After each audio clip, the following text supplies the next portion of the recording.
What's up, fight fans? And we are back at it with another edition here at Round One Sports TV. I am your host. I just watched William Cepeda go down right now against Farmer. No one gave me a heads up that the fight was on right now. Totally forgot. Slipped my mind. I happened to come on and catch this right now. I can't believe what I just saw. I've been trying to get it together. But join us here at Round One Sports TV as we break down these fights live. William Cepeda right now just went down for the first time versus Farmer. Farmer looks like he is boxing well and intelligent on the ice outside, snapping the jab right now. And Farmer looks like he's on the ropes. He just clinched up right now. Cepeda's on the attack. Relentless body attack right now. I believe that says the 5th round right now. I just watched Cepeda go down and I saw Oscar De La Hoya's reaction to it.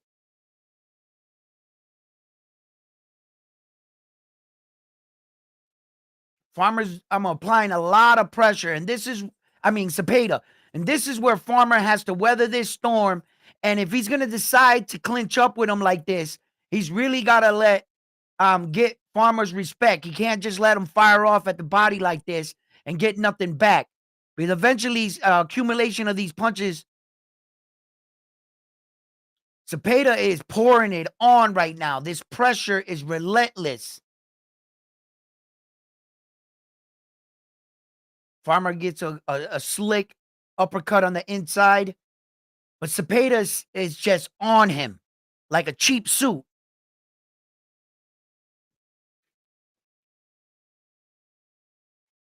Mm.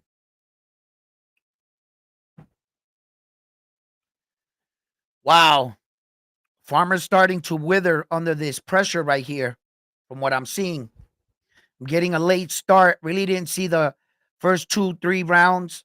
I saw the 4th.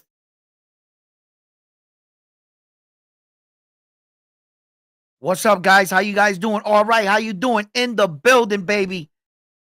We got a late start, but we here. We here. What's up, Carlos?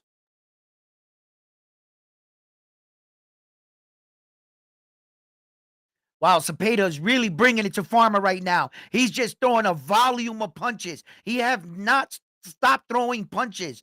And Farmer just, he's trying to weather the storm, but these body shot and this body work. Then he changes it up and goes downstairs. When he sees Farmer go downstairs, he switches it up. He changes levels. Cepeda is just on the stock. He's stalking Farmer right now. Farmer lets off a combination. The bell rings. Farmer's going to have to figure out a way to get Cepeda to slow down a little bit more. He dropped him with a straight. I saw that, right? But at the same time, you could see Cepeda is now starting to pour it on strong right here because of the fact I believe he got dropped. Oh, we're going to go with this brand today. Oh, nice uppercut on the inside for Farmer. Nice shots. It's a back and forth right here from what I'm seeing right now. I can't say too much the early rounds, but I can imagine it was similar. I don't think neither man wants to take a step back, but Cepeda is pushing Farmer back right now with this attack.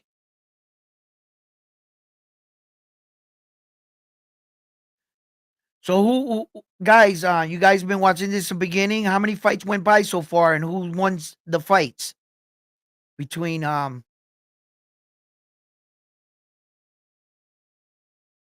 bam. Nice.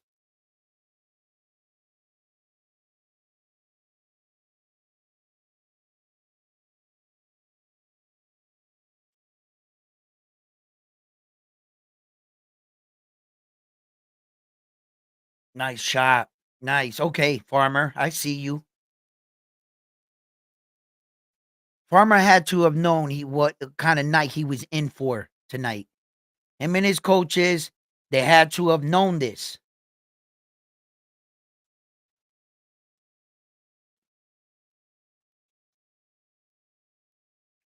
Farmer has to, He has to clinch up more Cepeda on the inside sometimes, like he is now, like right here, like grab, yup. But when you grab him, like um either step backwards, don't stand straight up, but just step out and then punch forward. Farmer's like pushing him off, but staying there. He's not really doing anything once he tries to grab Cepeda's hands and clinch up. Cepeda's just coming in through the front door and applying a lot of pressure, and he's doing a lot of body work. And I believe that this body work is going to slow down or take away Farmer's legs. As the fight keeps continuing, all this body work downstairs is really going to take away Farmer's legs and is going to zap him of his energy.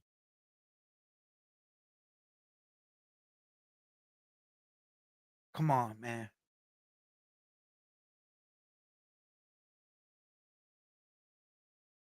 Oh, yeah. Farmer just hit him with a stiff jab. Bomb, nice. He That's how he's got to do. He's got to step in, make Cepeda miss, and then make him pay. And Cepeda just got to be himself. He's just in there working the body, relentless pressure. Cepeda. This is how he fights. Wow, nice, good exchange. Both men getting off some clean, doing some good work right now. I don't really like Farmer's body language right now. I don't like it.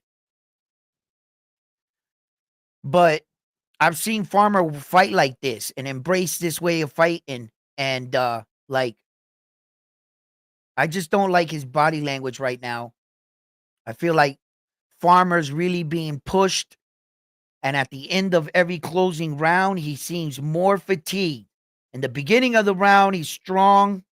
He got his little break, but every round since I've been watching now, he's fading more and more. I don't like his body language.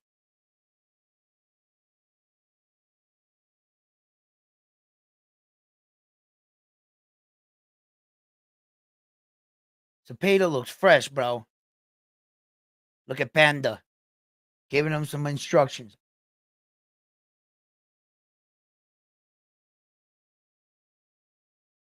Wonder what he's saying to him. I'll go back later and listen to it.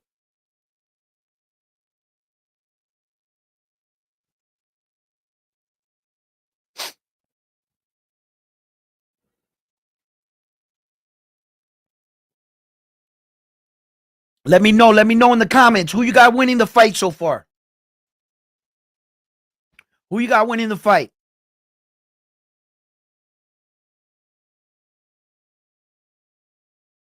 Oscar Collazo won by knockout. Puerto Rico!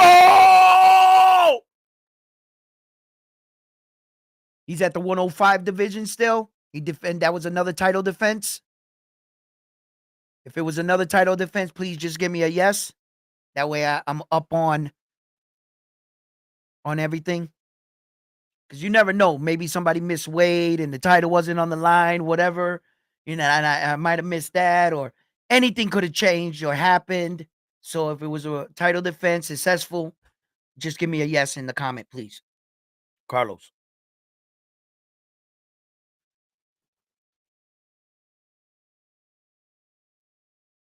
Let's go. That's right.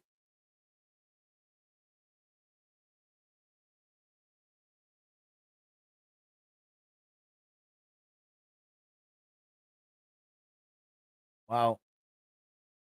Farmer got I got the belt. You got the belt. Or he got the belt. I mean, he got the belt. Okay, yeah.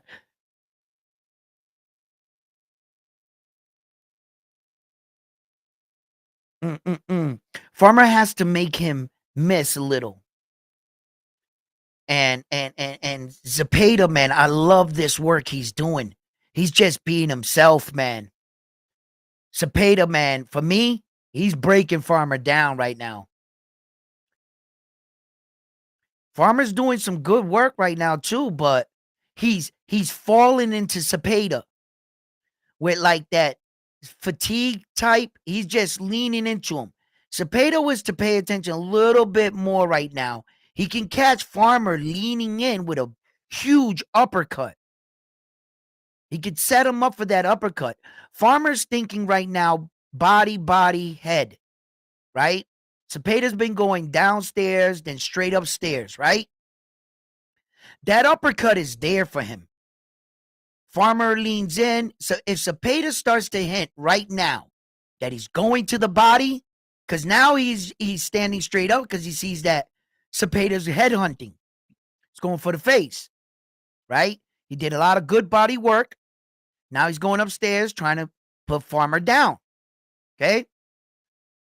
If Cepeda was to go to the body right now, Farmer will lean in forward. That uppercut will be there, bro. It will be there.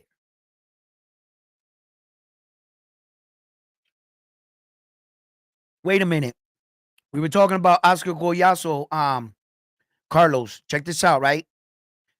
Oscar Goyaso was already the champion. He was the WBC champion at 105, or you know what I mean? So was this belt for unification? I mean, this fight, I'm sorry, was this fight for unification, or did he move up in weight or anything, right? I had forgot to go check out the circumstances to leading into that fight. The Mike Tyson thing was going on. A lot of fights in between. We were talking about this card, and it was one of the fights that I just didn't get the opportunity to find out the severity of the fight. Meaning, was the fight just in his weight division, title defense? Was it a unification? Was he fighting for someone else's belt, etc.? But when I asked if it was a title defense, is because he already had the WBC World Championship, which is the green one. So if you saw him raise the green belt, it was just a title defense. If he had any other color belt, that means he unified another belt or he moved up and got someone else's belt. That's what I want to know. I'm going to go look back and I got to find out about that. Wow, Farmer surprised him with a body shot.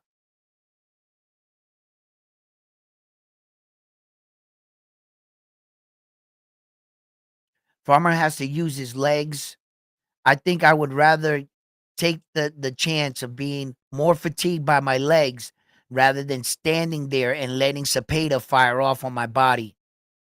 I would rather move around with my legs to try to get some energy than rather than letting Cepeda back into this fight. Farmer can't stand there like that. He has to use his feet. Cepeda is good when Farmer stands still.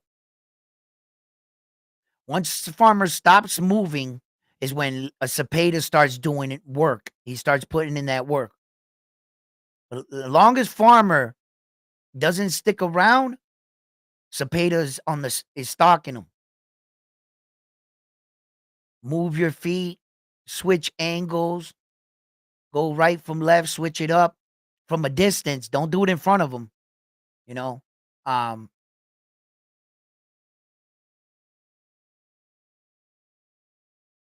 mm, mm, mm, mm.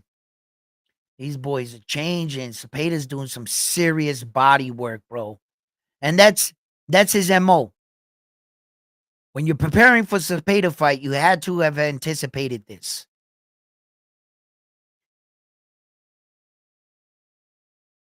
And I'm not sure if Farmer's game plan that early in the fight from the 5th round over there was did he think he would find himself standing right in front of Cepeda?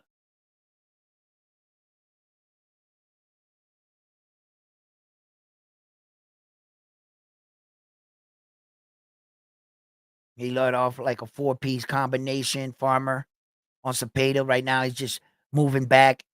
He has to fight this kind of fight right here. He should have been fighting this kind of fight right here. Going back a little bit now, don't be staying still.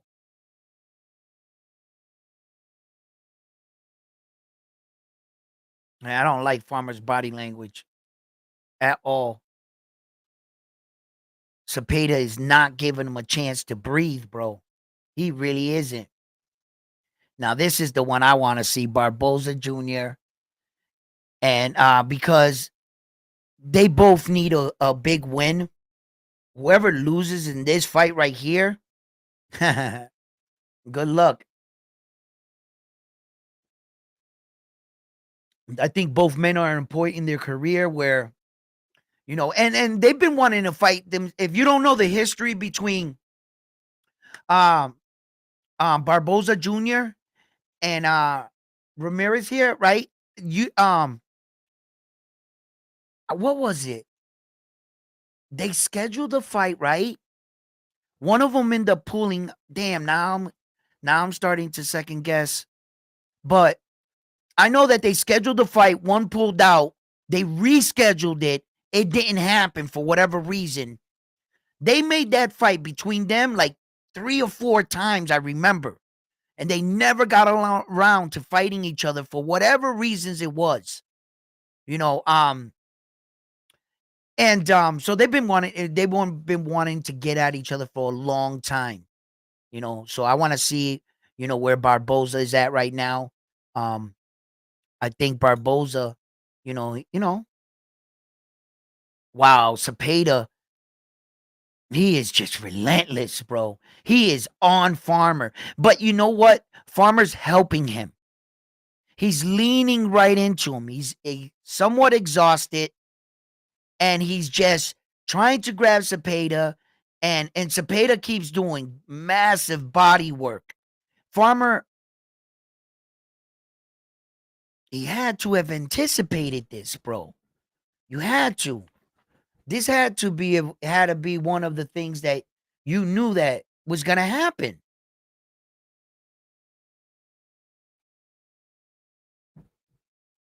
I don't know. I don't know.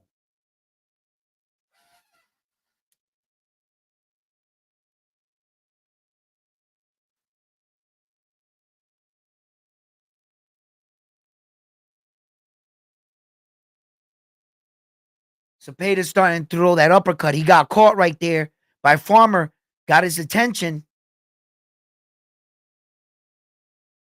Cepeda can't throw that uppercut like standing straight up. He's got to bend his knees and throw the inside in the uppercut sharp on the inside. Can't lean with it. Just bend your knees and come straight up with the uppercut. Farmer is leaning right into your shoulder. Roll your shoulder, hit the uppercut, and shift your feet before you do it. Make sure you shift your feet for you're in position to get good torque off your uppercut. It's there. The punch is there.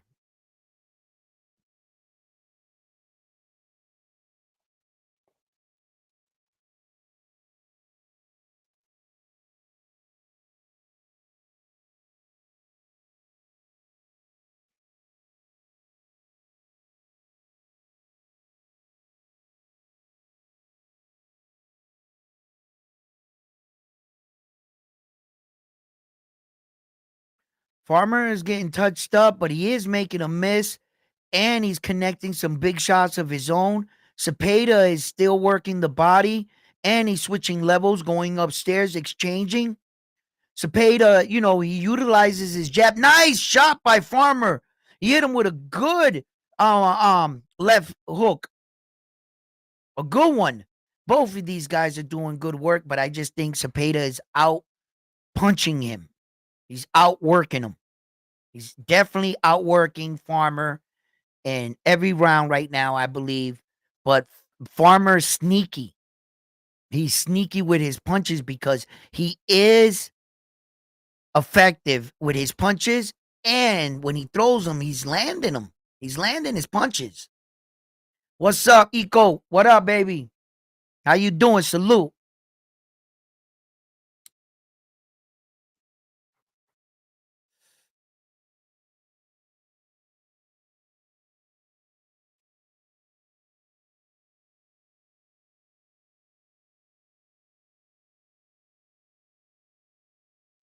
Farmer's looking, like like he needs a break. You know, hopefully he gets a second win and he ends this strong. We're in the final round, in the 10th round. Let's see what happens. So this is a schedule 10. That's what I mean about Cepeda, bro. Number one ranked contender across the board. You're over here fucking around doing 10-round fights. You should be doing 12-round fights, preparing yourself for that eventually a title shot, right? And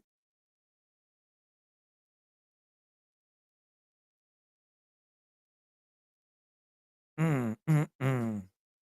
Nice exchange back and forth right now. Both men, you know, now Cepeda got him up against the rope. A little bit of clinching by Farmer. That's what he needs to do. Don't let Cepeda just fire off on you. He's going back. Good. He's making Cepeda miss a lot, right? He just missed with the uppercut himself. Farmer threw it. He's popping the jab, popping the jab. Cepeda's walking him down, walking him down. They tie up. Little sneaky body shot right there on the clinch. Farmer's on the heel of the balls of his feet, popping the jab. Strong right over the top. Another strong right over the top. Cepeda, see, another strong right over the top. Good body shot. Oh, nice shot by Farmer on the top. Cepeda's trying to come in again. Farmer ties up, doesn't let him fire off. He's leaning too much. Ties up again. Farmer, come on, man, Farmer. He's damn, I think he might have punched himself out. I don't know. Cepeda's doing great work right now. He's hitting on the inside. Good body shots. Cepeda's coming up top right now.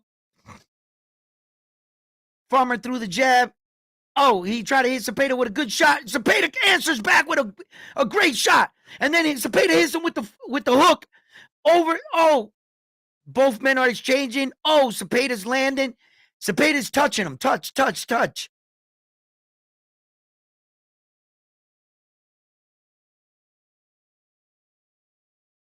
Mm-mm.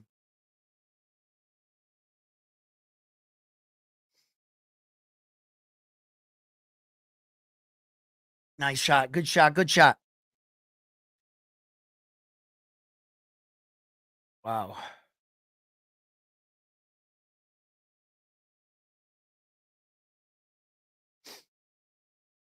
Mm.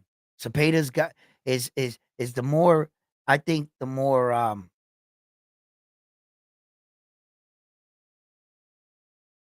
that was all right. That was okay. What do you guys think? What do you guys think? I know he got dropped in the fight,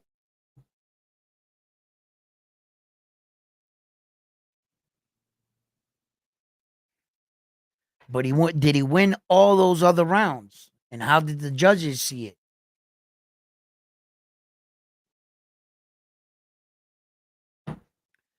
Cepeda can fall from grace right now.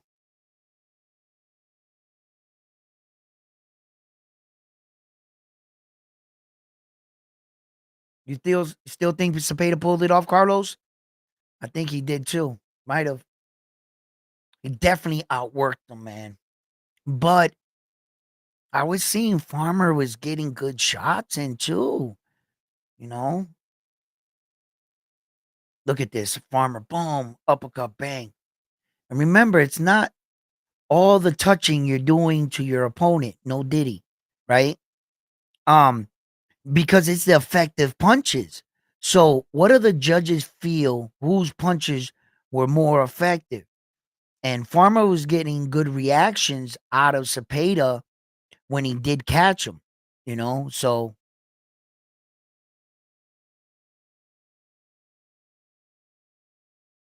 yeah, a lot of fighters don't close it out in the championship rounds, and you got to. And this was a 10-round fight. Championship rounds are 11, 12. because all world title fights will be for 12 rounds, right? And you got to close the show. You got to win those championship rounds. And here, for a 10-round fight, the championship rounds would be considered, 9-10. you know, and you got to close, man. You got to close. You got to close it. Championship rounds is like 10, 11, 12, but mainly 11 and 12.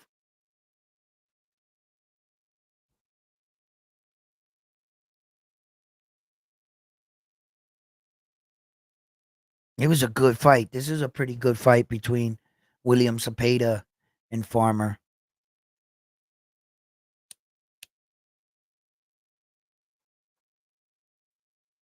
It's a pretty good fight.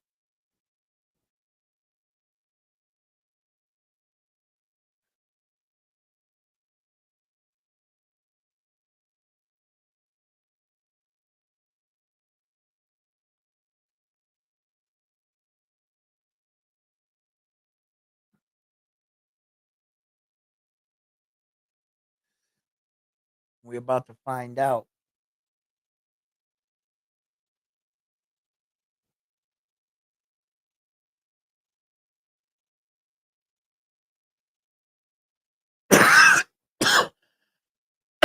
Let's see how the judges had it.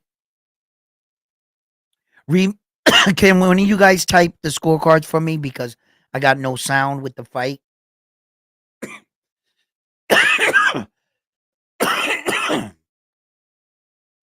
Plus, I like to see the fight with no sound too because I don't like the commentators to interfere from what I see. They start putting things in your head and shit and talking about some other shit or how they see it. And I feel sometimes I'm watching a different fight than that. What the hell Tim Bradley's saying sometimes. So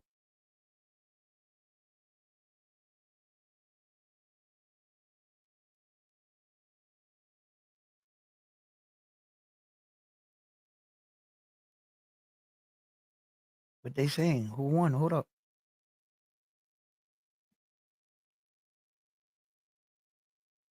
Oh, William Cepeda got it. Oscar De La Hoya wasn't like that. Go down. You gotta, Farmer. You better recognize who's holding the event, Farmer. Oh, William Cepeda, another Oscar De La Hoya fighter that gets dropped and wins the fight. And wins the fight.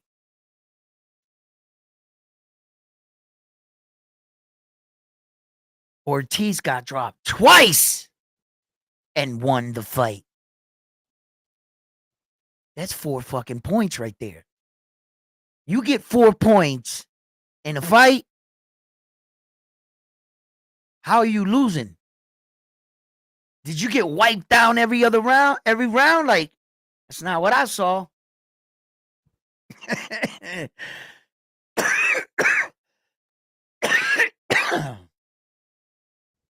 Wow. What'd you guys think about that Katie Taylor and Amanda Serrano fight last night? Think the right person won that fight too, as well?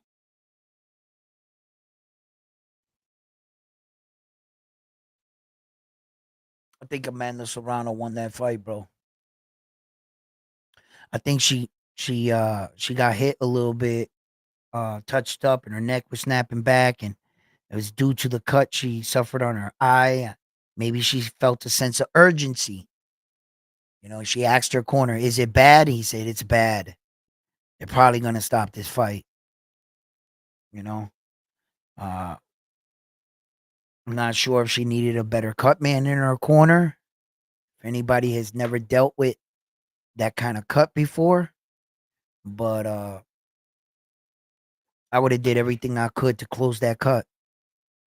Everything I know I was taught to do to close a wound. You know, give her an opportunity, man. He looks like they look like they did a good job, and Katie Taylor was just rubbing her head and bashing her head again. In fact, she was deducted a point, wasn't she? Um, and it's it's unfortunate. It's unfortunate. It's unfortunate because that also fucks with Amanda Serrano's record as the best female fighter in the world. You know, coming into that fight, they were calling Katie Taylor the best female fighter in the world. They were announcing her as the best female fighter in the world. And I'm on the sense like Amanda got a better record than she does and has accomplished more. And I was just like, wow, doesn't Amanda have like 7 weight divisions? Some shit like that where she got a belt, some ridiculous shit like that. It's just I gotta check up to see how many divisions she has again. It's just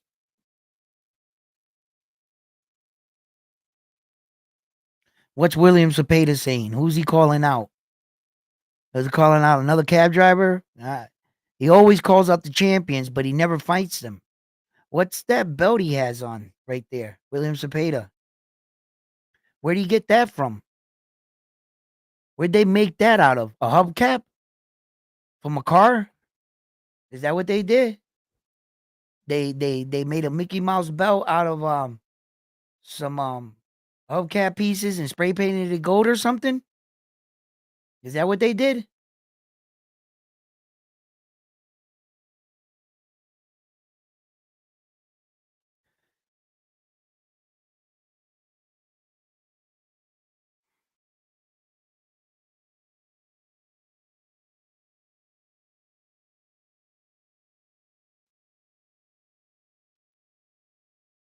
What kind of belt is that?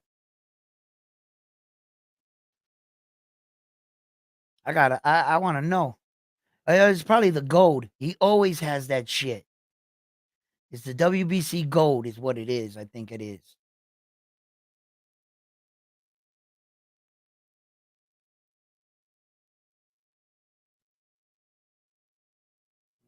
Mhm.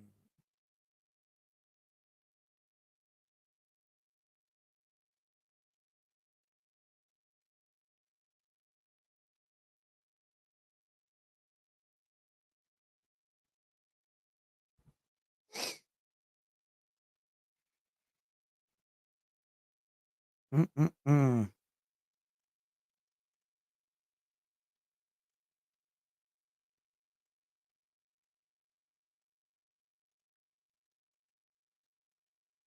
I because that when that that cut was too bad, too close. The best. Yeah, yeah, exactly. Um, the thing is with that kind of cut like that, first you got to work on stopping the bleeding. Then you got to pinch the shit out of it, right? Put the your two gauzes probably because it was big enough. Get that shit to bleed stop. Then bust the cap off that glue and try to like catch some of the edges. You're not gonna be able to catch it right because it's the way it was, right? It was like that, and the so just push it up, right? Try to get what you can, hold it, press, press, press, press, press, and then get a little bit of that Vaseline. Just I mean, not too much, just a small amount like this, right? And I'm gonna want it on the top and maybe on the bottom. I'm gonna wipe my finger right there. I'm gonna try to keep this dry though. Amanda has to help me. She's gonna have to protect that for me. She's got to keep her hand up. She shouldn't have went out there and slugged it out with her in the next adjacent round. She should have stood on the balls of her feet, stood back, and bought me some time as her cut man.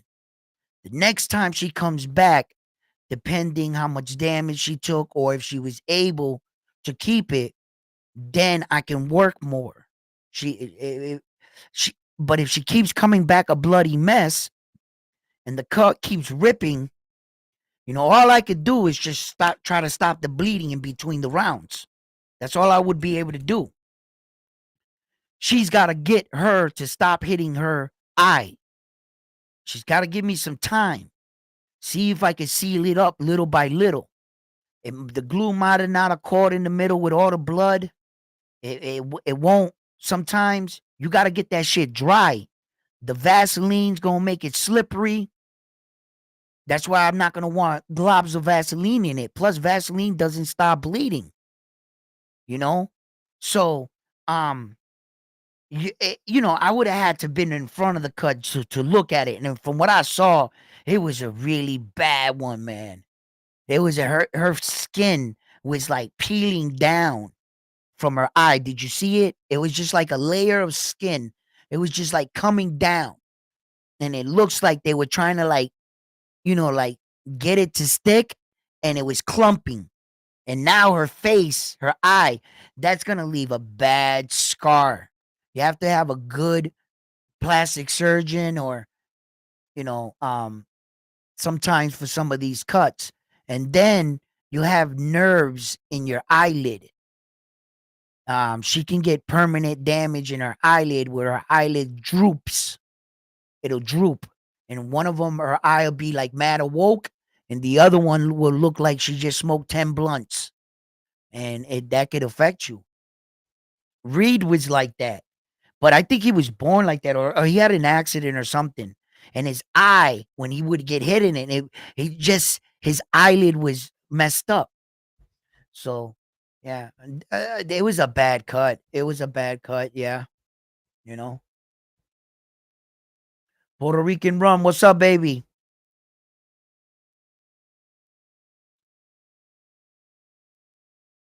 He's a unified. Thank you. He's a unified champ now. Thank you. Thank you. Thank you. Thank you. Thank you. Thank you. Thank you. That's what I wanted to know right there. You know?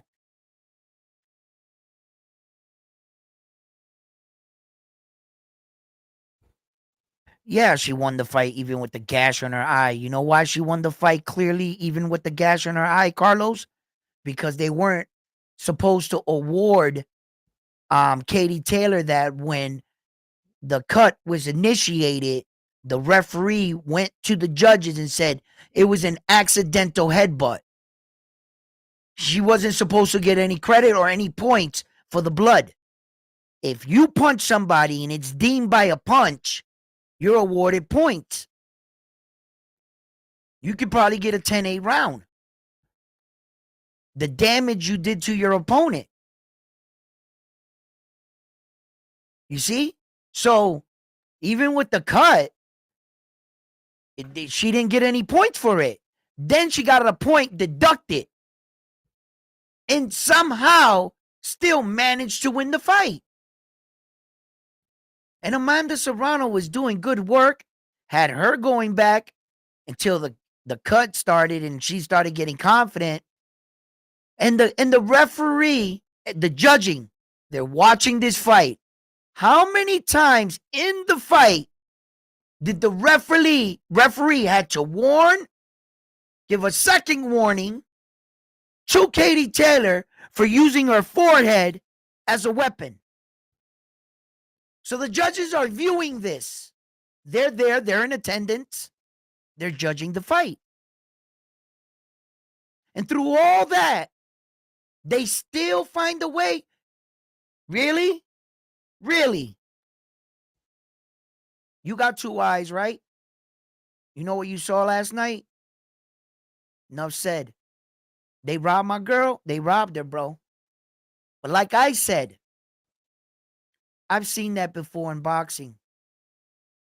Amanda Serrano did not experience this not once, but twice. She knew what was at stake. She needed to stop. Amanda Serrano, she's a great fighter and everything, but you know what Amanda Serrano, his only weakness is? You know where her only downfall lies? She's too fucking nice. She's always worried about looking like a bad fighter or dirty fighter or a nice or saying this. Her boxing coach is the exact opposite of her. I know sometimes she gets embarrassed by what he says, but sometimes you need that. You need that one person to say the things you don't feel you can say or get away with. So you need that one crazy dude that'll be like, I don't give, I'll say it. And that's him, right? Sometimes he goes over the top, but hey, it is what it is, right? She's too nice. She's a great fighter. She just, and she can get mean when she wants to in the ring.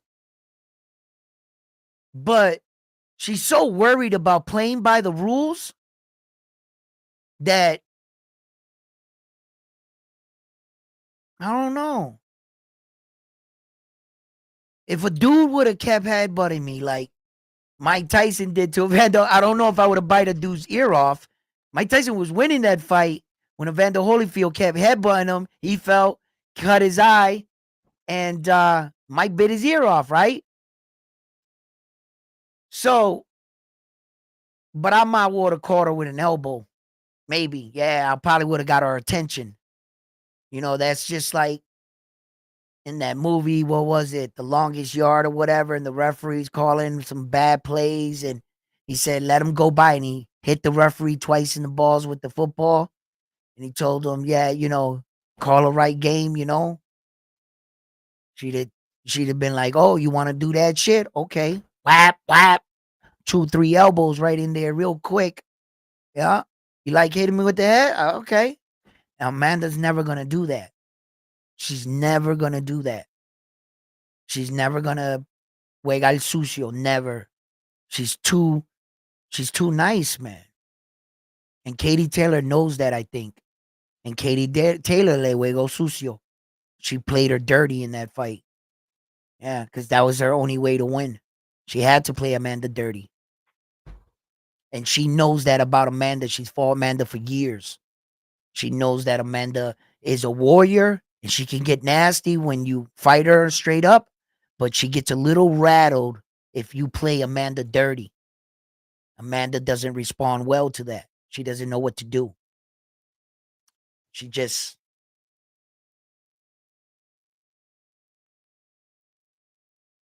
she gets frustrated like any other fighter, but she'll do it like, you know, she'll act like she's playing dirty and she'll do something for that 10 seconds.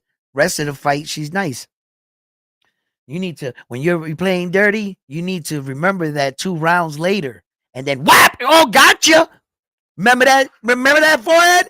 Oh, you thought I let that go? Nah. You know what I mean? you know? you know? Hey, it is what it is, bro. You know? Yo, the fights. Oh shit, I had this shit up over here. What the hell am I doing? Got to talking about Amanda. Fell asleep on the fights. Who's next? What's going on? Who wants it?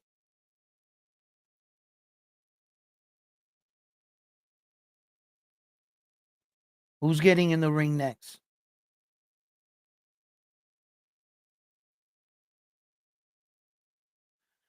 Oh, it's still commercial.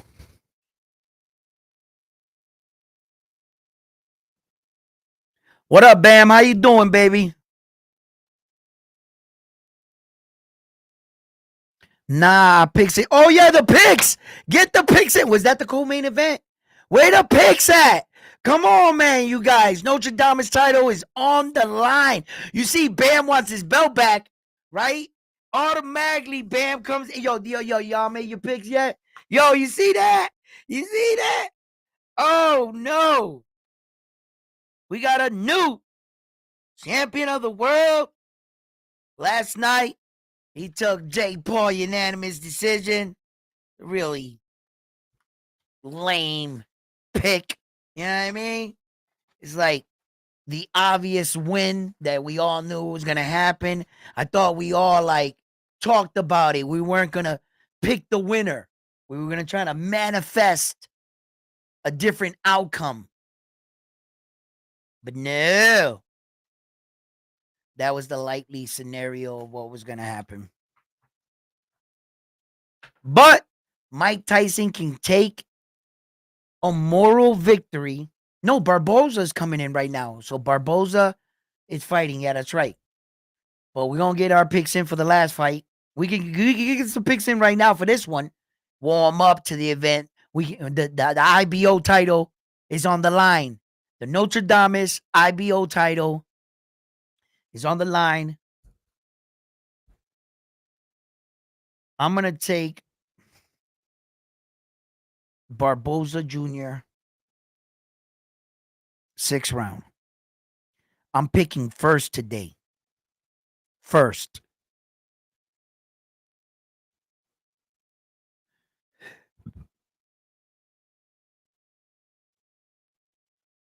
I got Barboza by knockout in the 6th. That way, anybody say that I don't be picking first type thing, I'll be waiting like Frontline and Armando trying to put that stigma on me. You know what I mean? No, not today. I went first. Let's get it popping. Bam Bam's got him. Bam Bam's got Barboza unanimous decision. You know, Bam Bam always trying to play it safe.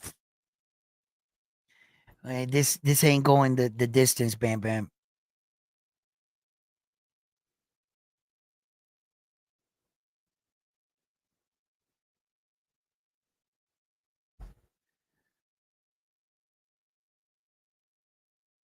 Hater. I'm a hater. Let me get a. Yeah, I mean, yeah, Armando, shots fired. Listen, this is competition, Armando. Okay, you think I'm not gonna take shots at the champion? Oh, I am. You know what I'm saying? What's up, Frontline? You are just in the building. Get your prediction in. Arnold Barboza, Ramirez. Who do you got? Did this shit just freeze again?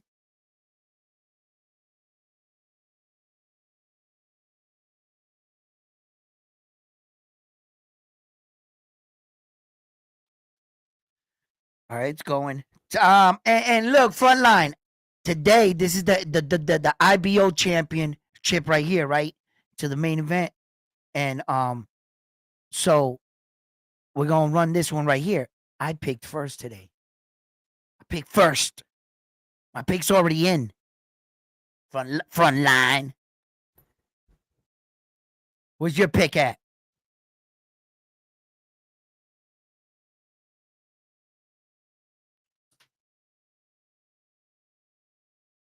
I gotta go see that Oscar Collazo fight. I missed it.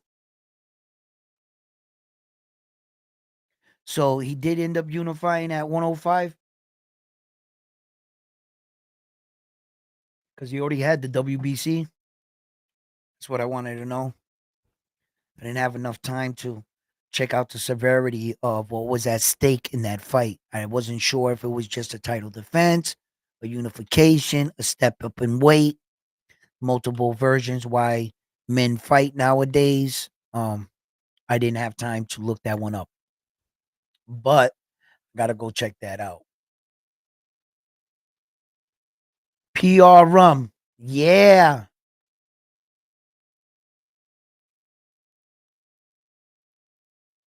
Um, yo, you freezing? You still on Netflix? Am I freezing right now?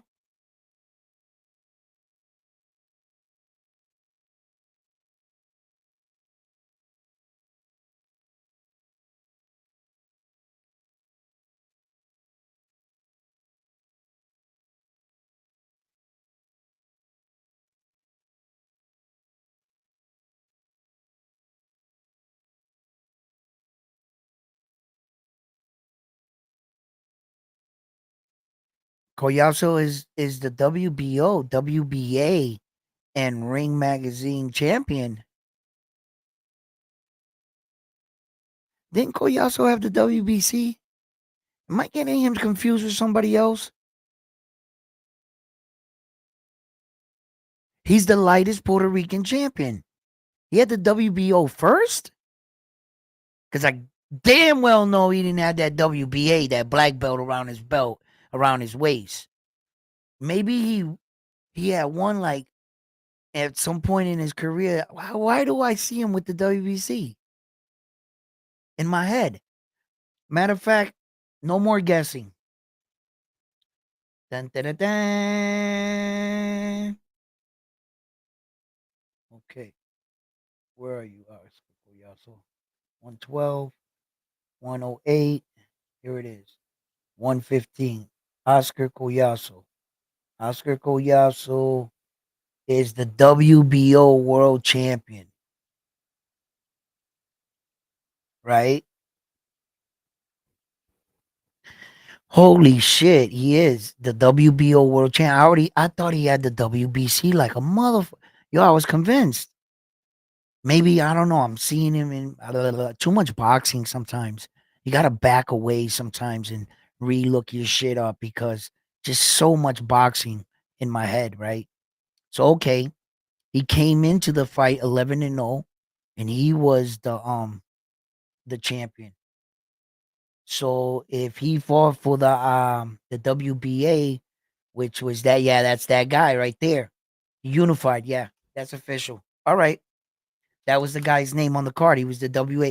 So he's the WBO and WBA 105 champion unified. Nice. Nice. Go Puerto Rico, baby. Nice. That's what's up. That's what's up.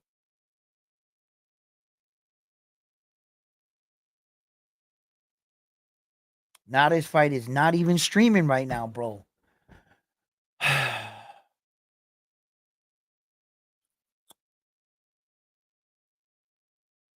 Oscar de la Hoya streams on what service again?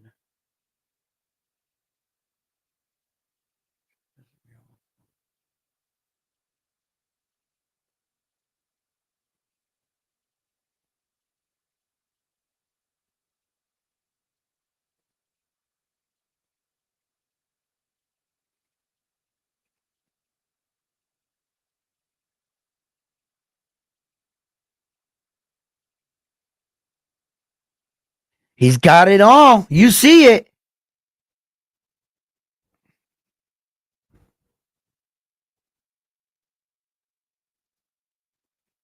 They don't do drugs over there, bro. They do drugs that get by drug testers. Okay, so get it right. Their drugs are super drugs. They can't be detected in urines or blood. So they're cheating the right way. Okay.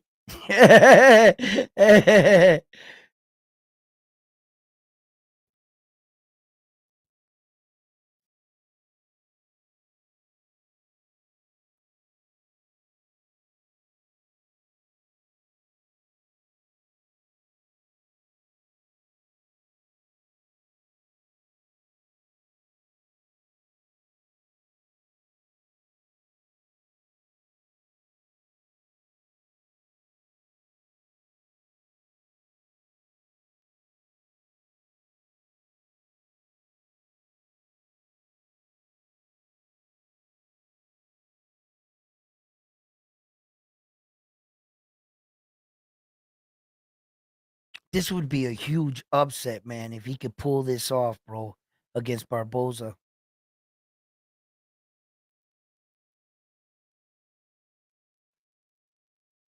My way of thinking is I'll take Barboza in the 6th round, maybe jinx him, and he'll get knocked out.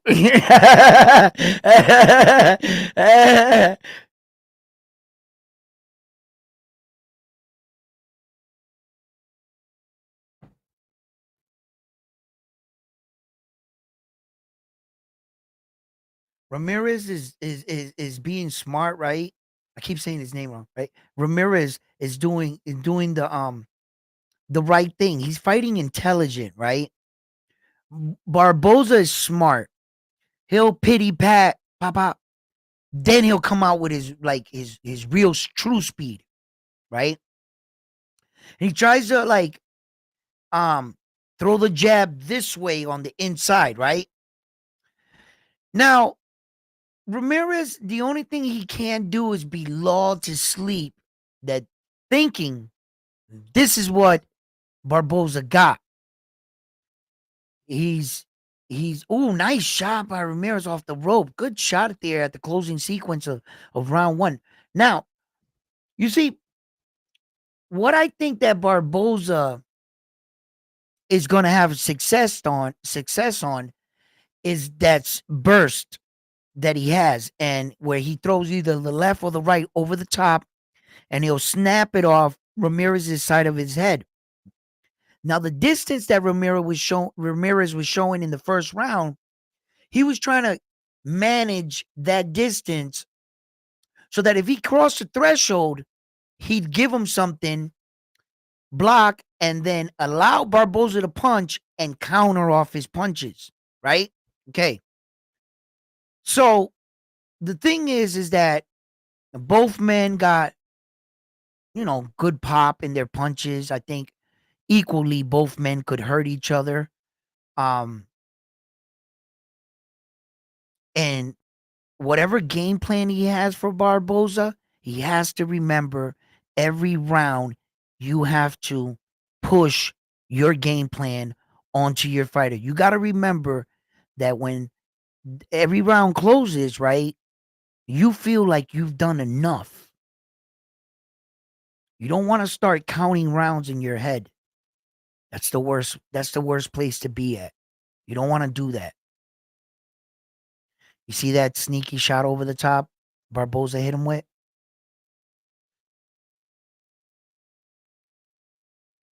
And then he's bursting in, staying on the outside, utilizing that first step, closing the distance real fast, and trying to capitalize. And at time, Ramirez can be guilty of watching him. Um, he shouldn't be watching him. You put him on a timer. You know, if he ain't doing nothing in front of you, you should be doing something to him. And here we go. Or like I said, Barboza going over the top.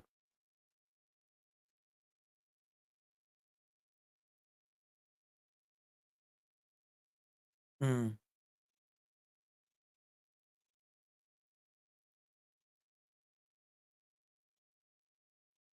mm-mm.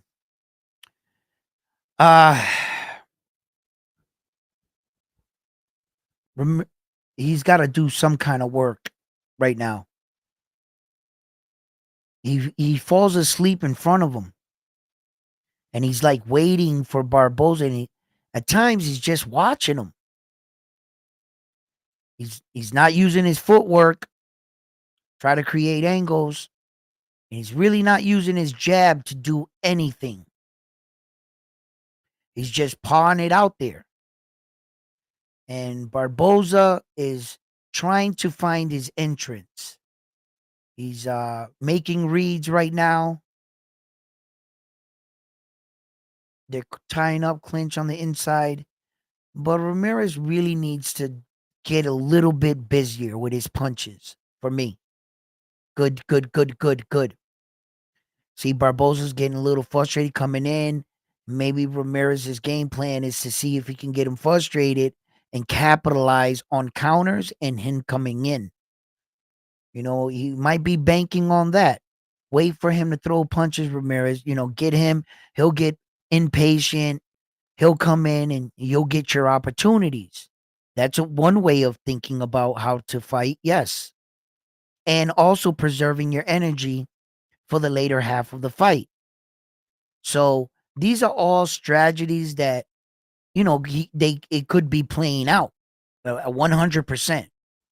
You know, um, my concern is that I would like at least him to close out the round strong so that just in case we have to go to the scorecard and like Bam Bam's weak ass prediction, right? Um, that you're leading. You want to lead, you know? So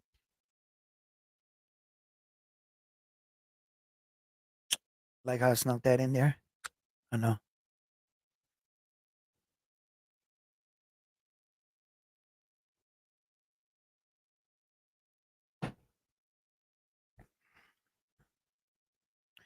I tell you guys one thing right now. That Mike Tyson Jake Paul shit. It was, it was okay, man. Mike really showed looked his age at one point in the fight, which we all knew we really was gonna happen. We were asking a lot from Mike, but I kind of thought Mike could have did it. I really did. I really was like, I'm not gonna go against Mike. Maybe I was a little bit biased, but at the same time, I was right. Cause you want to know how tough Mike Tyson was and how prepared and ready he was? That's the first fighter Jake Paul didn't knock down or knock out. A 50-year-old man, 58-year-old man. So, and then you a lot of people will probably come out. I could probably already see it because, last night from when I'm watching it, I'm saying to myself, they're probably gonna say that Jake Paul let up on Mike Tyson and that he didn't, he boxed him, beat him, and he didn't want to hurt the 58-year-old man. Well, that's a load of crock. That's so far from the truth, not from what I saw. Jake Paul was trying to fucking finish Mike Tyson, and Mike Tyson took some big punches, weathered the storm, and clipped Jake Paul. And Jake Paul felt that shit. He felt it. And he said to himself, I can concede in the notion that, oh, okay, I shared the ring with you or whatever, try to make it look like I didn't want to hurt you. No, no, no, no, no. Jake Paul tried his hardest to try to knock out Mike Tyson, bro. He did. And when he saw that he couldn't do it, he played it off like, yeah, yeah, yeah, nah, you know, I'm, you know, I ain't gonna like hit you and, you know, but he tried. So since he actually tried, you couldn't do it. You couldn't do it. So don't act like, oh, I didn't want to hurt the legend. That's furthest from the truth. That's not even 1% true. Jake Paul's all his intentions was trying to hurt Mike Tyson, bro, the entire night. The last 10 seconds he's gonna let up. Yeah, right. Yeah, right.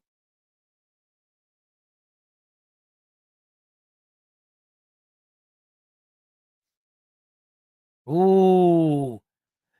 Nah, nah, nah, nah, nah, nah, nah, nah, nah, nah, nah, nah, nah. Box, box, box, box. Get your mind back in the fight. Get your mind back in the fight, baby.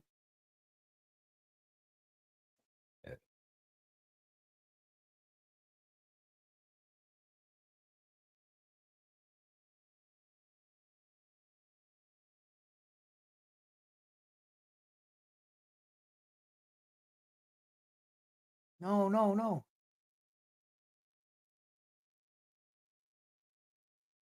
Damn, bro. You can't let this fight get away from him, but Barboza's doing good work.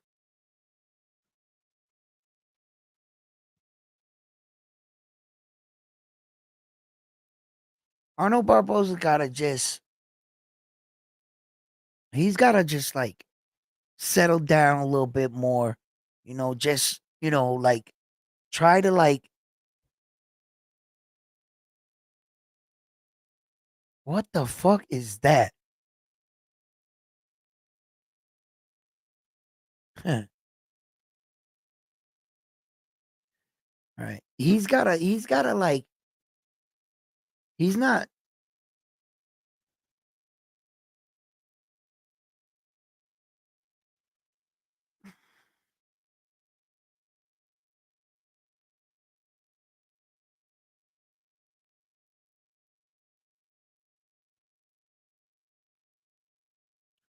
this Mexican is just coming forward and just moving around them. Arnold Barboza gotta like do some more work.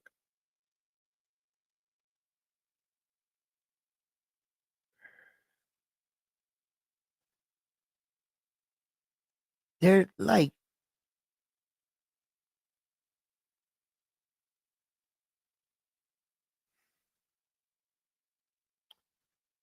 Ramirez is just gonna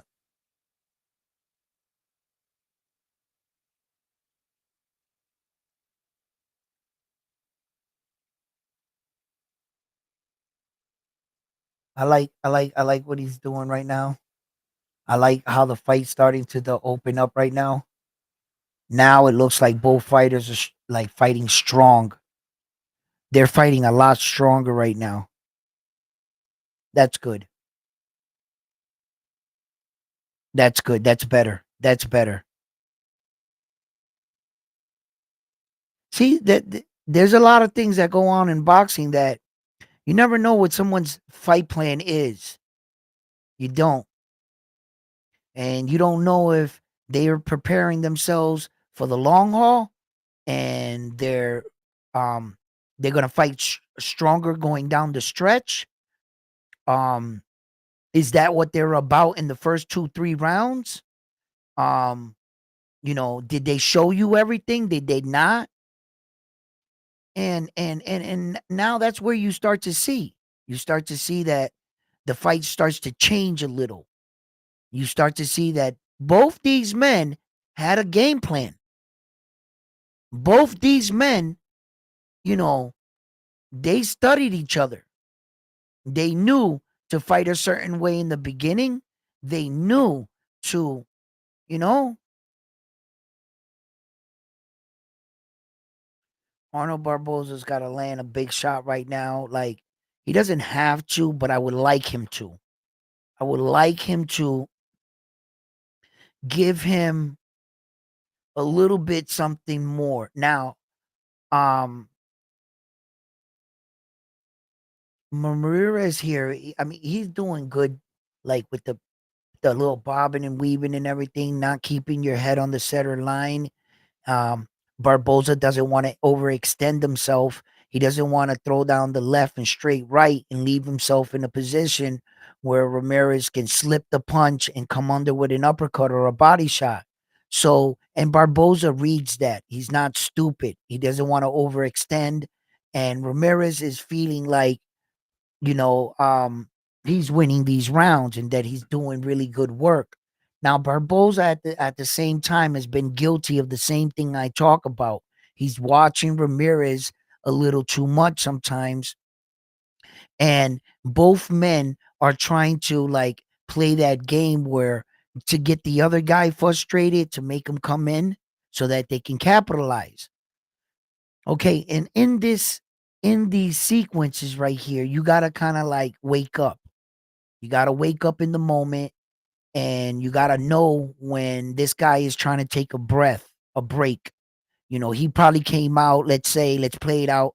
He probably came out and did a lot of good work against you, threw a few combinations, but he's been pressuring you for the last 10, 15, 20 seconds, right? At that moment, he's human. So he's going to step back and that's your moment. That's when you got to not let him get any rest. Don't you? It's no. You got to step on the gas. Try to get to the body if you can, but you definitely got to keep him pressure on him so that he, it's more difficult. Like in sparring, you get breaks sometimes. And if you notice when fighters hit pads, right? It's always like in a combination sequence. It's boom, boom, boom, boom, boom, stop. Boom, boom, boom, boom, boom, stop. Boom, boom, boom, boom, stop. You see? And sometimes these fighters do exactly what they were trained to do. They'll throw that combo and they'll stop. They'll stop. That's why as a coach, you gotta remember to switch that up. You can't allow your fighter to get that kind of bad habits in the gym.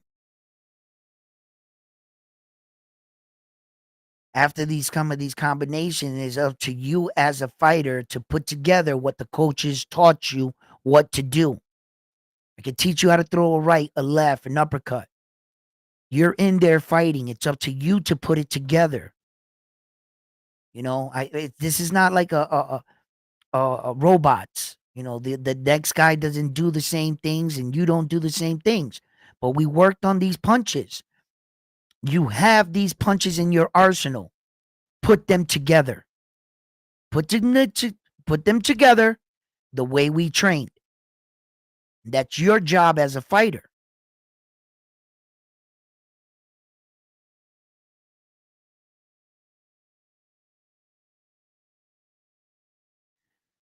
Arnold Barboza's just watching him, watching him, watching him.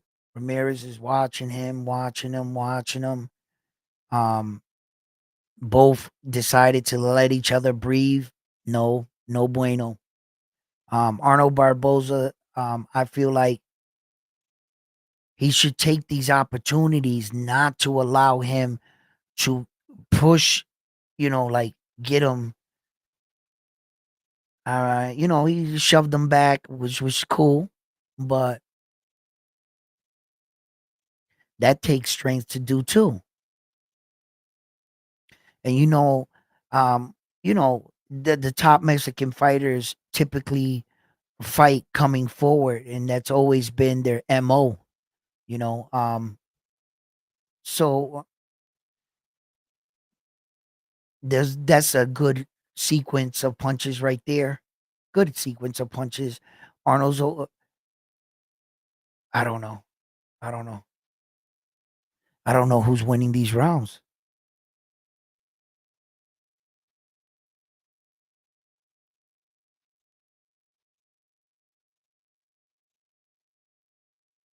There's a pretty good pace to the fight.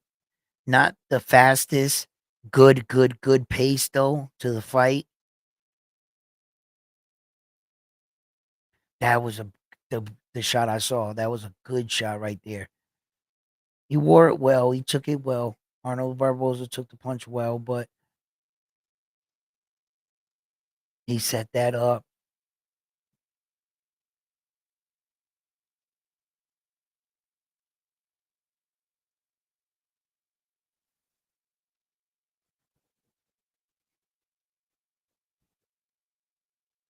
Arnold Barboza should get this guy out of here, bro.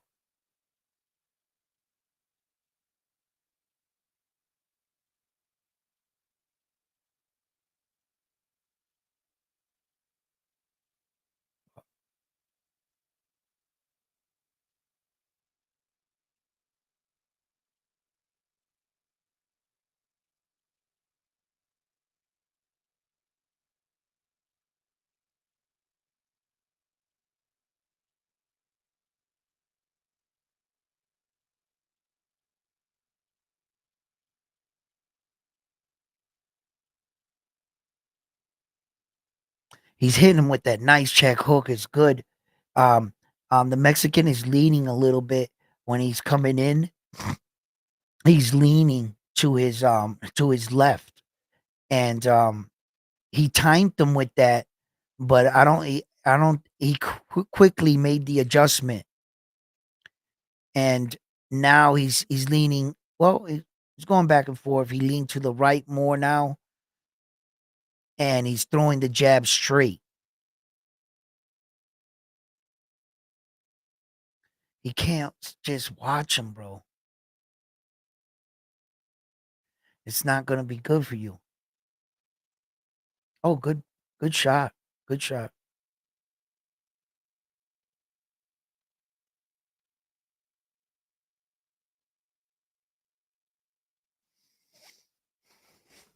Arnold has that problem that I'm talking about, bro.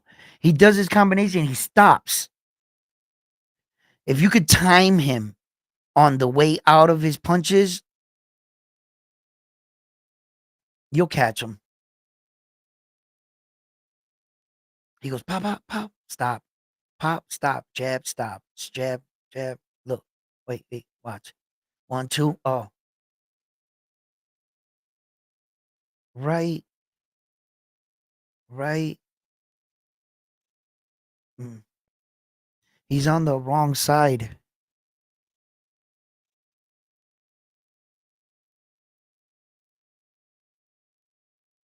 Nice, nice, nice, nice. Yo, ever since I saw Tim Zoo get knocked out like that when he leaned with Homeboy,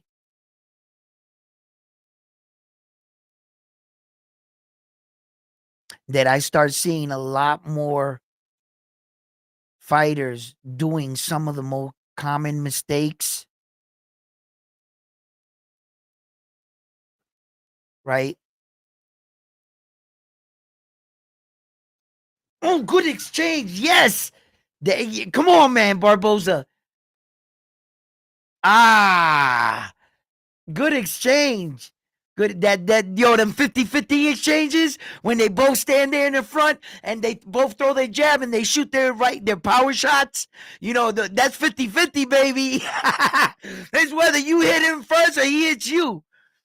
Oh, those exchanges because sometimes as soon as the both fighters like step in front of them, they both stay on their front foot and go kang kang and they let it rip.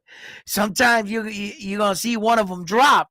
It's like two samurais jumping in the air, ching ching, and then one just drops like that, right?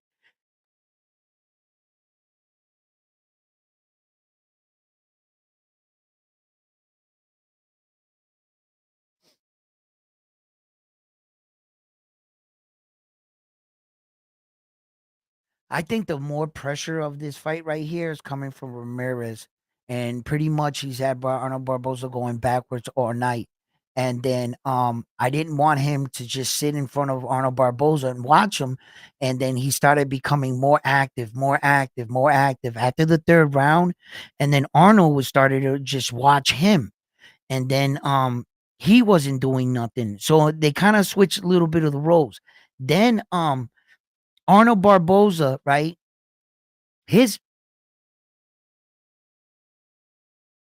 best moments in the fight were off counters. Nothing he really created.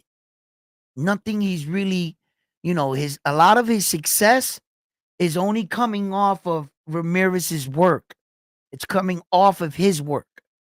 It's not like Arnold Barboza is the one pushing the pace, pushing him back. Um, and that's bad for the judges to be seeing it. You know, the fight's not over. Anything can happen at this point. Yeah, anything could happen.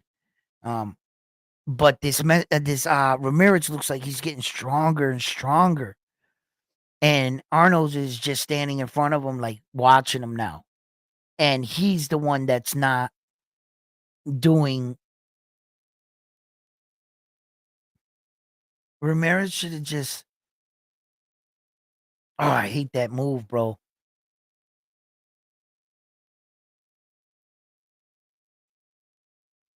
Barboza's not doing anything with his jab, neither. He's really not. He's not even using the jab so much as a rangefinder. Oh shit, that fucking check hook was dangerous. Barboza is now using it as like, to keep him like off of him distance wise, like pap pap pap. Yeah, he like stepped over that threshold type jab where that he's like pap pap pap, not working off of it. See right there, he threw a combination right as soon as I said it. Now he does it right.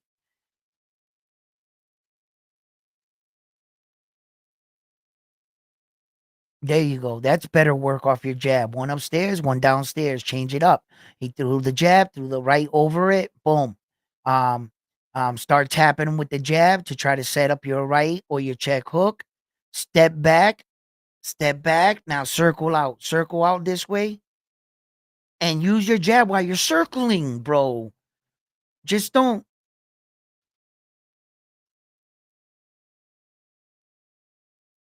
Mm, mm.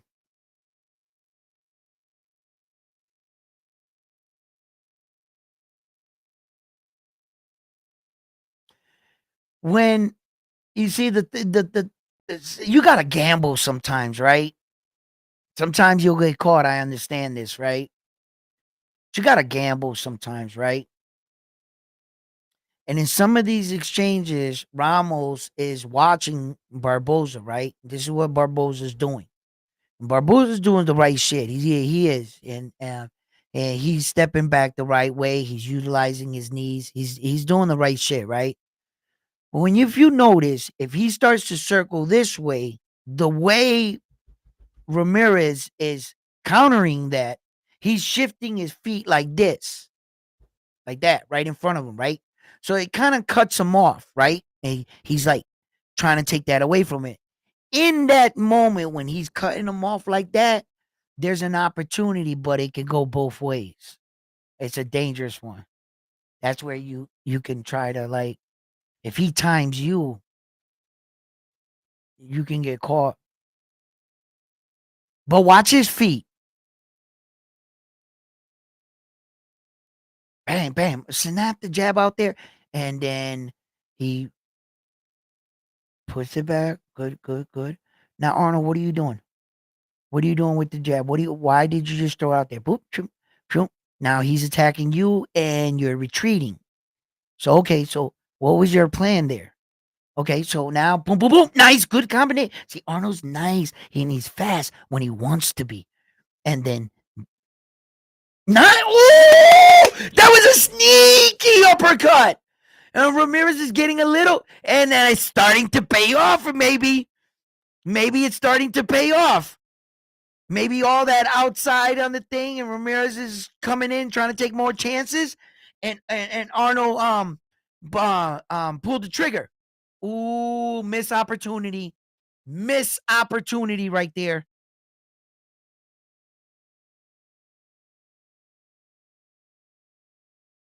Ooh, what do you say? What do you say?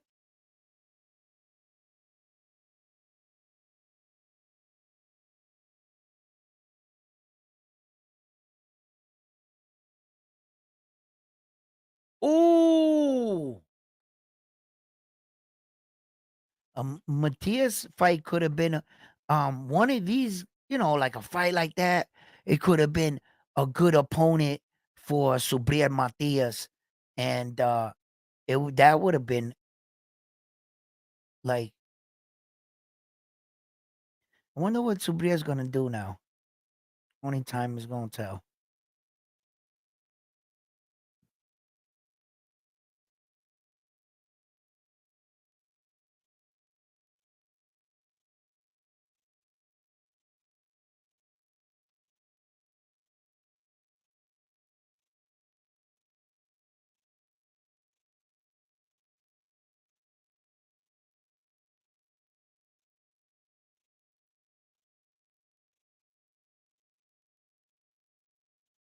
That's a good point.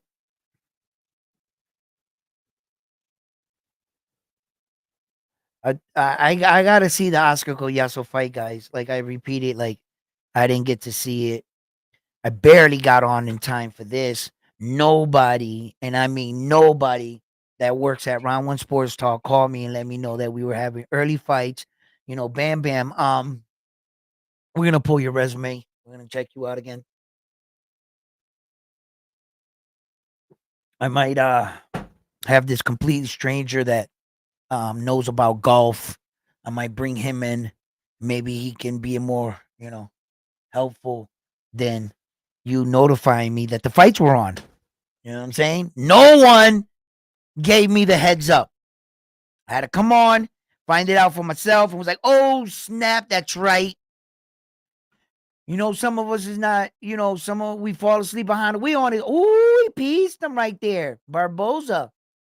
He caught him in that and trying to come forward. Boom. Reason why he caught him coming forward, timed him well. Ramirez wants to come in and put his hands on him. And it's paying off. It's paying off where the fact that he's gonna take chances, but I hate when that happens sometimes to a fighter because now it makes Barboza a little bit gun shy and Barboza just starts to watch him. And he just look, see? Now he thinks his success is gonna come when and that he catches him again coming in. Like that. What the fuck?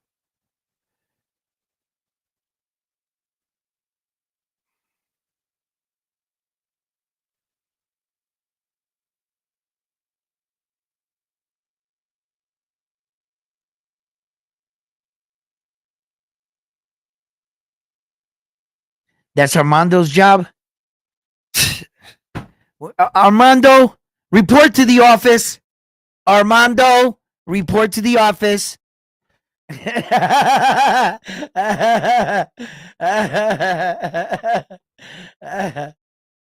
Bam Bam, check his hall pass. Make sure he has a hall pass.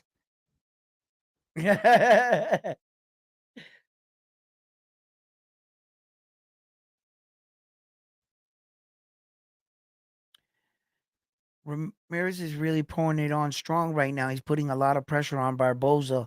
Barboza, I've been watching him. He's been putting a lot of pressure, but nothing really landed significantly. You know what I mean? He threw a lot of good punches. Barboza blocked a lot of it.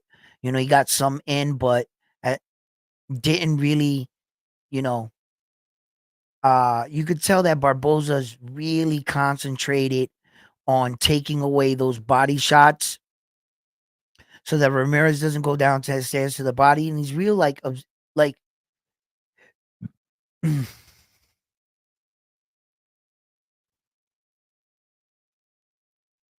he's a little too patient for me right now, but I mean, he knows what he sees in there.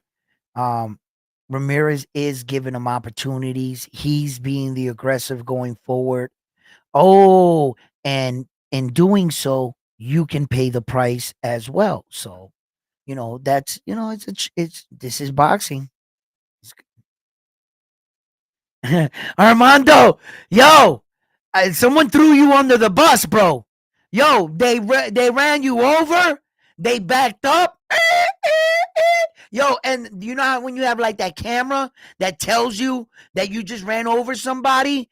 He ripped the camera out and went backwards. I didn't see him. Boom, boom, boom. Yo, they threw you under the bus.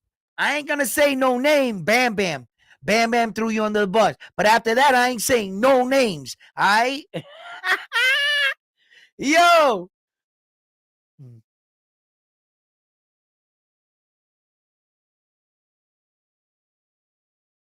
I know, right? He's like, beep, beep. Where's Armando at? I don't know.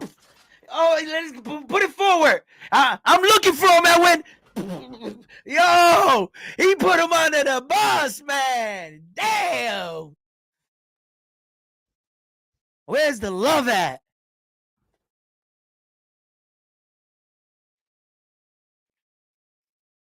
Yeah.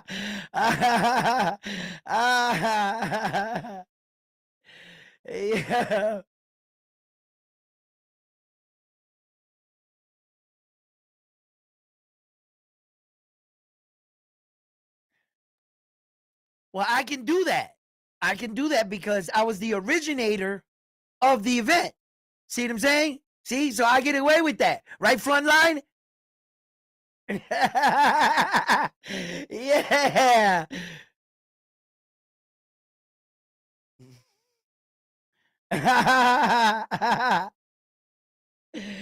Yo, did Bam just put an empty message up? He lost. Oh, okay. Ah,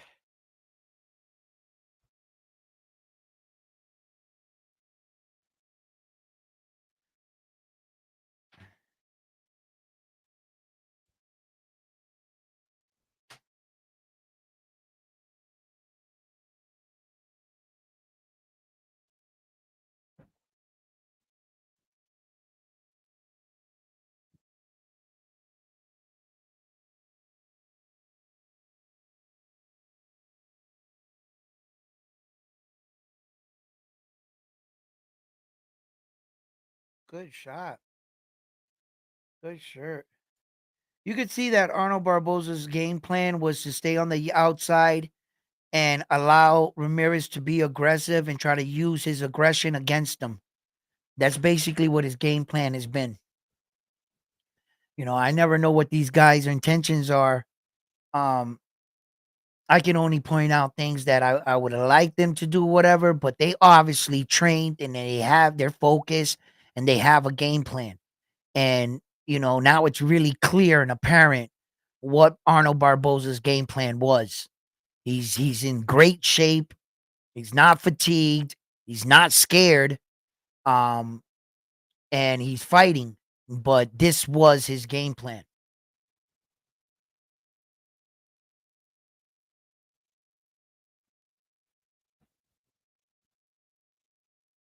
Yeah. Yeah, it's apparent. This is what he set out to do.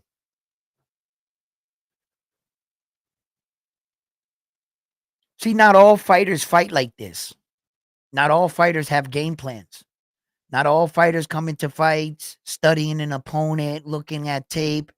You know, they just work on certain things and they tell their fighter that this is going to be one of the punches that are be there. Look for this. You know, it's basically some fighters are trained. I want you to fight this way for 3 rounds. I want you to fight this way the next 3 rounds. I want you to fight this way. If this happens, if something changes in the fight, you do this, X, Y, and Z. That's a game plan. Some fighters come in well trained, you know, um, well conditioned, and just fight and just fight. Fight on pure instinct, and the fight's over. Good fight. Let's see if he gets his unanimous decision and becomes the IBO Notre Dame champion of the world, which I respect, but it's Notre Dame's super championship for me or nothing. All right.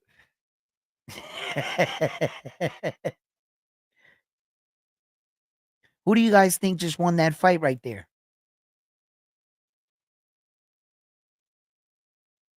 Who do you guys who won that fight? Yo, is this shit like, cuz I noticed that even your texts are coming up slow, like skipping. I wonder if I'm skipping or something.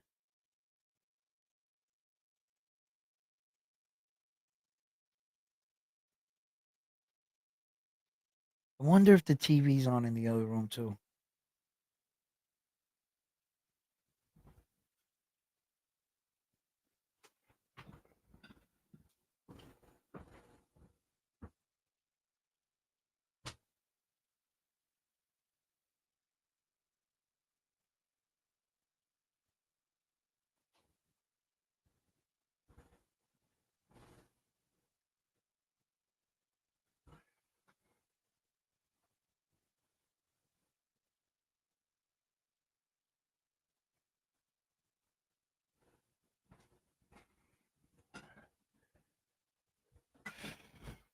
What do you guys think win this fight?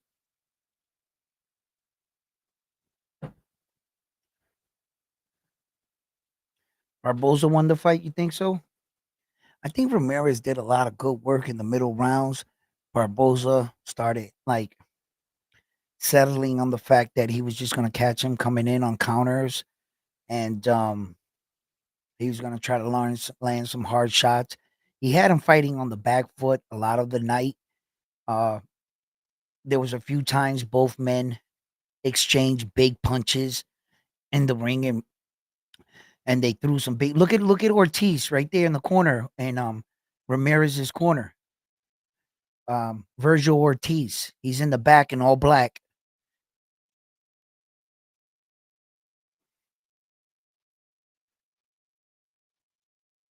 I think Barboza, he fought well. I think he tried to be the more technical out of the punches. I think he tried not to waste a lot of punches. I think he was really patient in the fight. He had a game plan. He executed his game plan, I believe.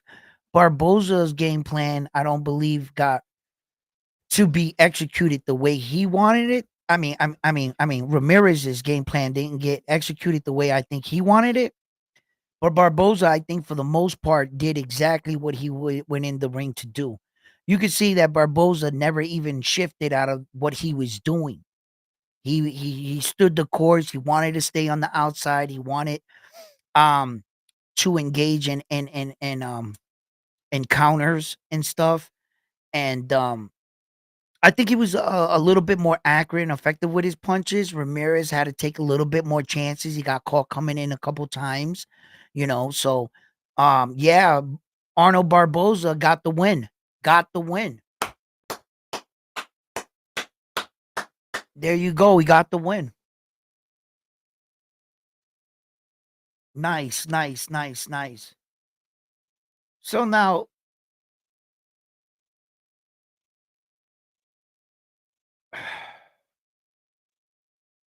How many Puerto Ricans won tonight against the Mexicans?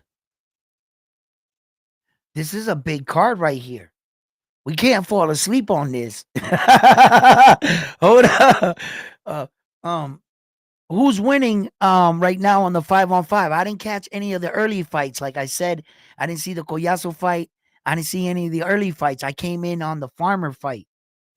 So I seen the Farmer fight and I saw this fight. That's it. And I saw the Farmer fight from like I was watching it from like the 4th round. I got on the 5th because I had it set up, but I was still watching it. So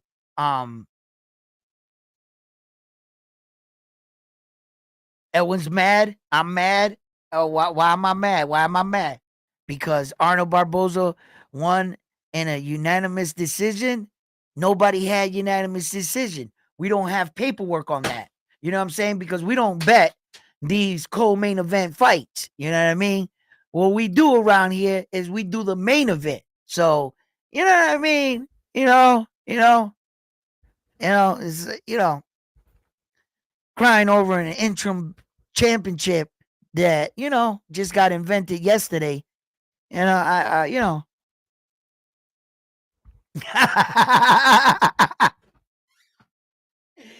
Yo, Bam won tonight. He is the IBO Notre Dame World Championship. He has the IBO. That is Bam's belt right here. Yo, Bam wants a shot at the champion right now, which is currently Arnando. Okay? And now we have to hold up.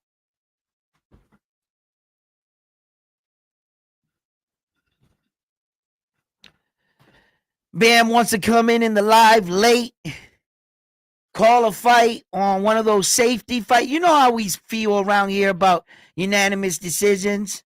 You know what I mean? We want knockouts. All right? We want to talk up knockouts. Bam want to come up here. Armando want to win the belt, and you know what I mean? Unanimous decisions.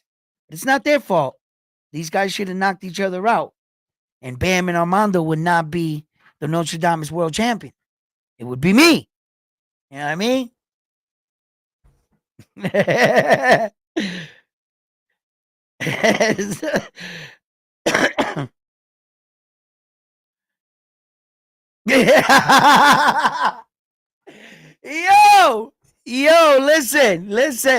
Listen. I am not a hater, okay? I am not a hater. All right? I am not a hater. Okay? I'm just, I'm just saying.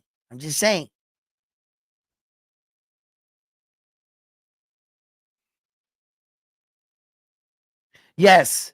Yes, you do still hold the belt, Armando. You are the Notre Dame's heavyweight champion of the world, okay? And Bam could only wish to try to get that belt back. You know what I mean? But right now, there is only one champion, and that is Armando right now. He is the champion of the world. Matter of fact, let's get his belt out here. We never got to give him his just dues with the belt.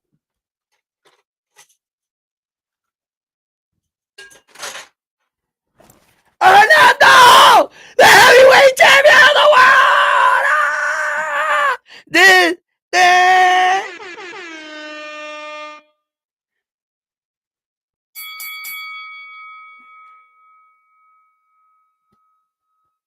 Arnaldo, how'd you do it? Well, I went into this training camp thinking that front line and Bam Bam was going to give me some competition, but apparently not. Multiple champion in this Notre Dame, and I plan on keeping my belt. Bam Bam trying to just come up and win some bullshit ass interim belt and claim himself as champion. But as we all know, Arnaldo is the Notre Dame world champion of the world. Give it up for Arnaldo.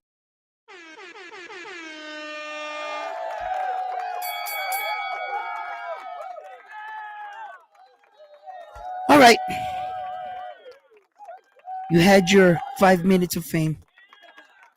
Now it's going to have to come to an end. I'm going to have to get my belt back. I'm going to have to get my belt back. I'm going to have to call these fights. I'm coming for the title, son. All right? That's it. The games are over. Enough playing around. I was just joking. I want my belt back here at Round One Sports Talk. We're about to go get that back right now.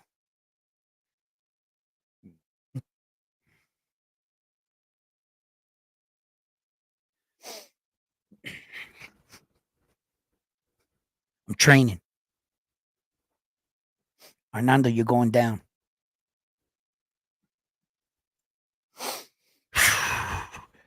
Let's go, guys. It's go time.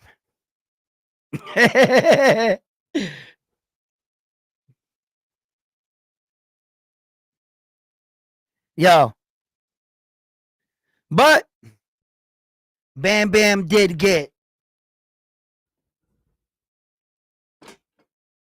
the IBO. Bam Bam. Bam Bam with the IBO. Yo, this is Bam Bam. Yo, thank you. Hey, Armando, let this be a lesson. I'm coming for you. You know what I'm saying? Oh, yeah. Bam Bam, do you want the smoke with Hernando? Tell him to send me the contract. Tell him to send the contract and stop ducking me. And we can get it on. All right? In tonight's main event. Ooh, Hernando, you heard that? Armando said stop ducking him. Send the contract. All right? Send the contract. He wants all the smoke. We'll see. We'll see. Talk is cheap.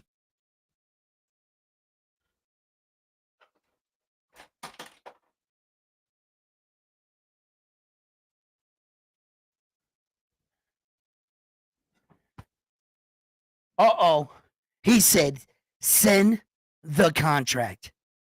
Frontline is Bam Bam's promoter. Frontline. Hey, yo, Frontline. Send that contract. Yo.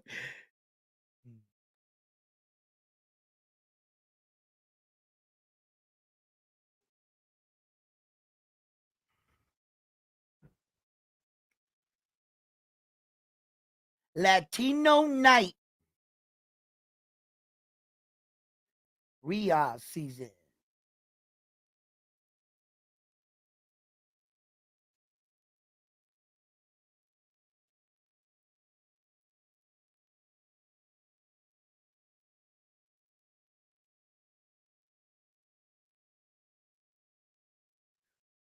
You know, yeah, I was just gonna start talking about that fight too. December 21st, Tyson Fury versus Usyk again. And you know, they're going back to hit the rematch now. Uh it's funny that, you know, typically when you fight a guy that beats you, um, you know, and you go to fight that guy again, you know, that guy knows he can beat you. But in the heavyweight division, right? The punches are so hard and so heavy and so big, and these men are so big that in the heavyweight division, you know, really truly anything can happen. Um,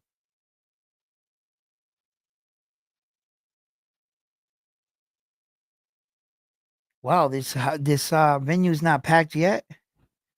How many more fights do we have until we get to the main event? What is it? This one and that one, or what? Who's on stage? Mariachi band.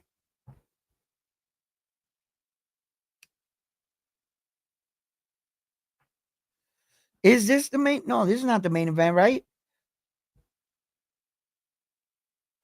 See, I can't hear anything. I can't hear what they talking about. Nothing. I'll go back tomorrow or whatever, later on today or whatever, and I'll listen to it. But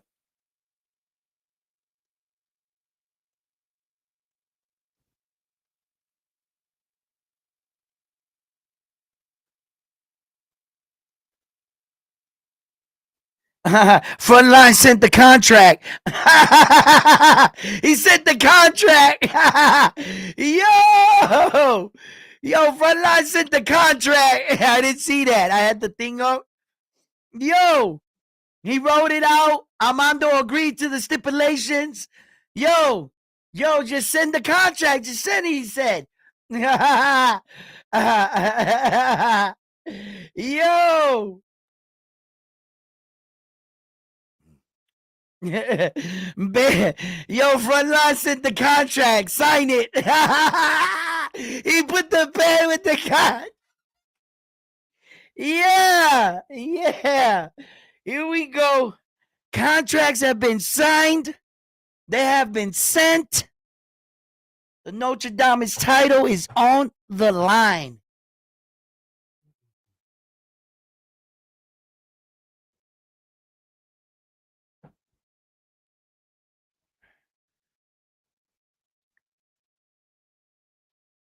He said, I just signed it. Yo, you guys are hilarious. I signed it on the dotted line. Yo, this is the main event. All right, get your picks in. Get your picks in.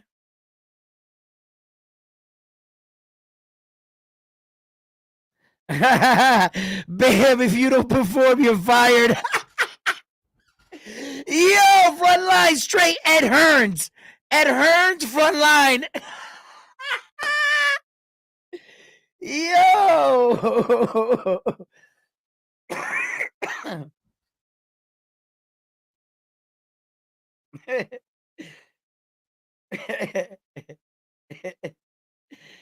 Yo, Frontline said, Bam Bam, before your face hits the canvas, you're fired. Yo.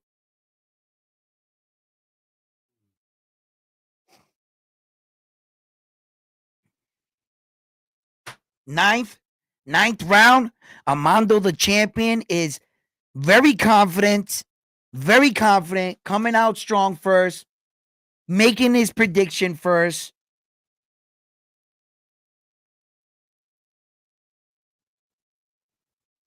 Zurdo, 9th round. Bam is suspended.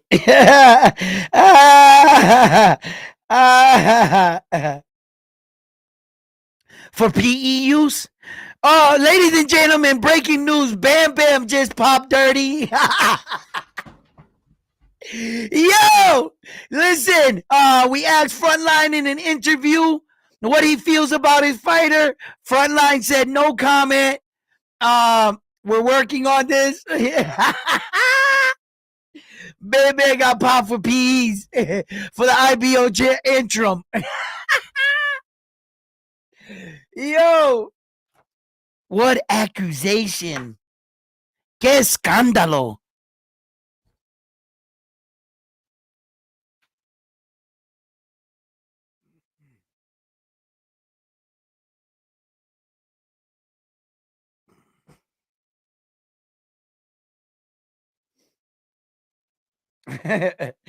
Ah.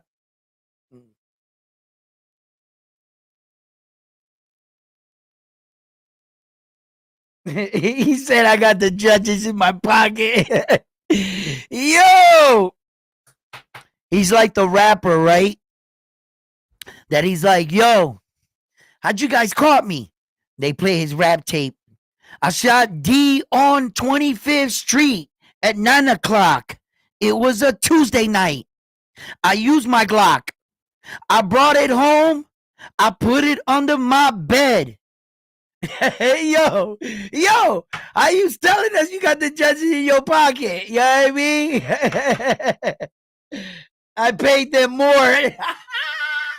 Armando said he paid them more. Uh-oh. Yo. Shit's getting crazy right now.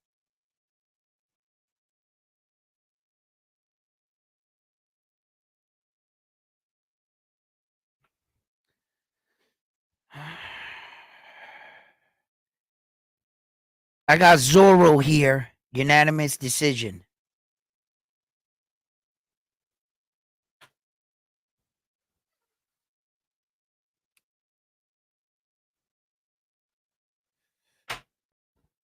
I got the champion. Unanimous decision. I mean, will be.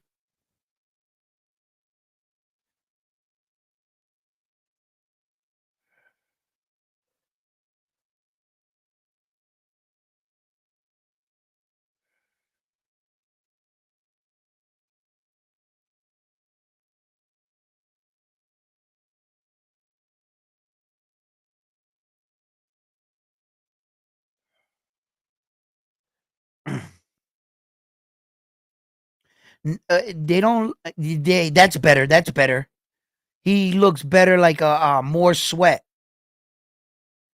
Yeah. You gotta kind of like break a little sweat back there. There you go. There you go. He looks like he was stretching out and working out good right there. You don't want to be so cold. The homeboy looked dry as hell. Smith there, didn't he look real dry? Didn't look like he was like, you know, you gotta, back there hitting the pads and stuff with your coach. You want to loosen up your arms and shit. And look, maybe that footage was from like way earlier tonight. You know how sometimes they'll show you some footage and they'll make you think they're just taking it right now, and that's furthest from the truth. They got a good sweat back there working up and shit, and they're coming out. And you want to time that shit right? Because you don't want to get your guy all warmed up. And there has been coaches to do this shit in history. There has been, what I'm about to say, that they knew you were in the back warming up, right? And you were getting hot. And they made the walk and the wait longer so that you can cool off. And meanwhile, he's over here warming up at that point. So by the time you get to the ring, you've already cooled off. It's been like literally 25 minutes. It's not like no 3-5 minute shit. No, a good 20 minutes, bro. I've seen people do that in world championship fights. Dante Wilder, for instance, he stood in that dumbass suit that he had on for far too long. And I've seen Floyd do that.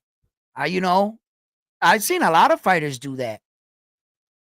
So you want to time, you know, when as you're back there warming up and shit, and they're like, so much time, you're supposed to make your walk. You want to make it right in between there, you know.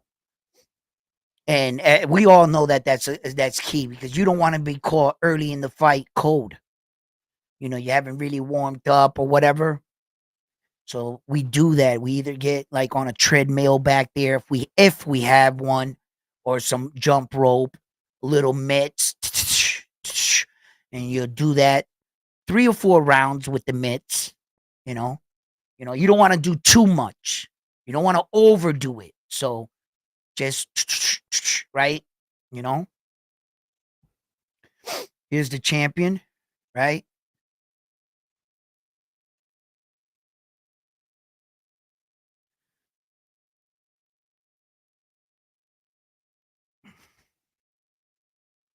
So can anybody get? Oh yeah. Get your predictions in. Why are you taking my pick? Bam Bam. Bam Bam, you realize that's my pick, right?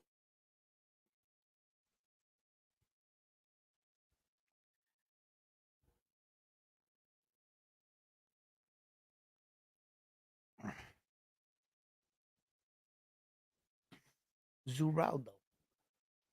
Smith.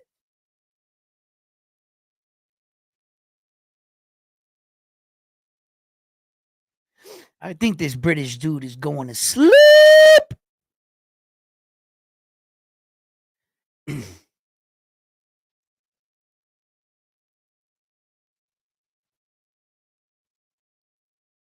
Zurdo.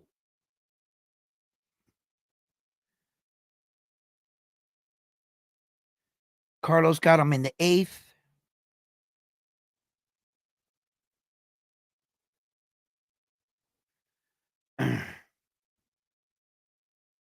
Frontline, what's your pick?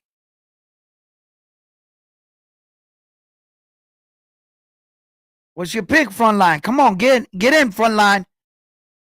Where you at?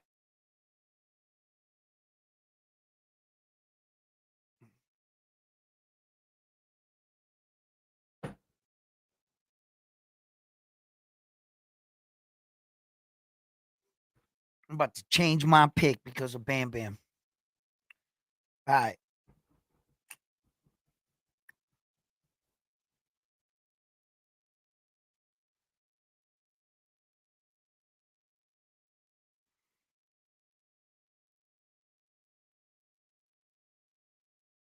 And he waiting for everybody else to make their pick.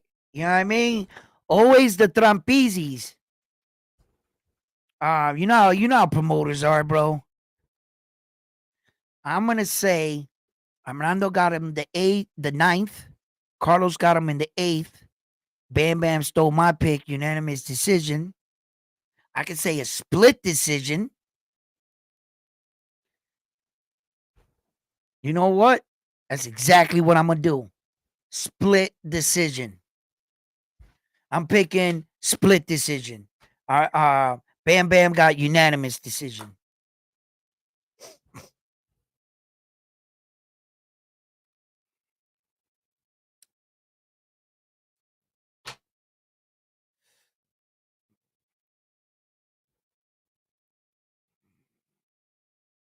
Frontline picks Boogie for the win. Okay, Boogie for the win. Well, that's not a pick, bro. Yo, Frontline got to get his own pick in. Come on, man. Smith KO 11th round. You see how Frontline is? He tried to act like he didn't want none of the smoke. Oh, no, I'm just over here. Nah, he was studying. He called me on the bat phone right now and he asked me if he could use the crystal ball. I said no. I denied him the crystal ball. I was not. You can't use that, bro.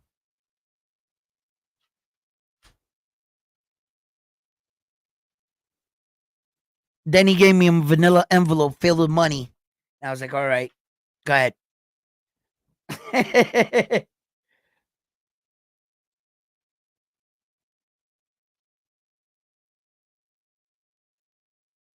Boxers, Oscar's over there, all proud with a little Mexican. He's doing his thing, man, Oscar. I can't front, man. My man is, you know.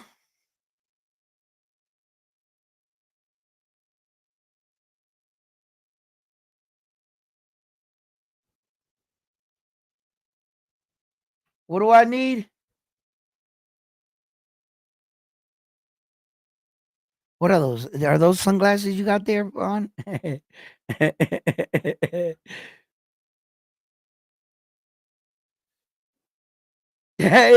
was on the phone with Turkey on the sheet. He gave me the insight. Yo, Frontline got Turkey on the sheet on speed dial.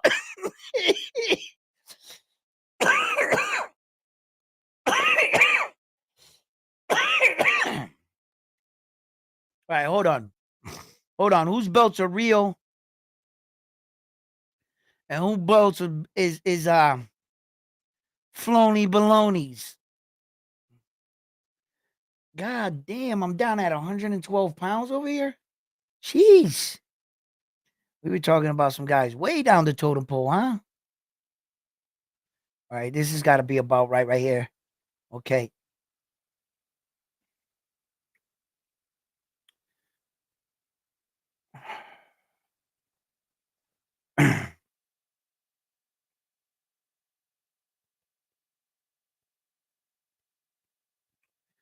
think this is gonna be a strong fight, bro. What the fuck? Okay.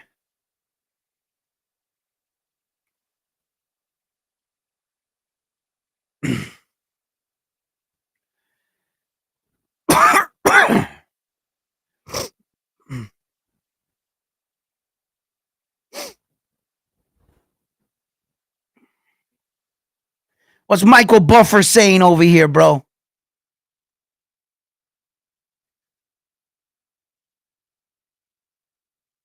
Both belts are on the line. Good. Unification then? Yep. Great.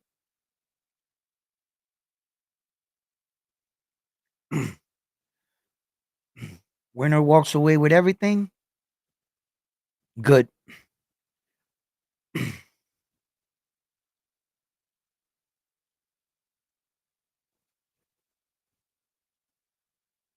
Except the paychecks, they stay the same.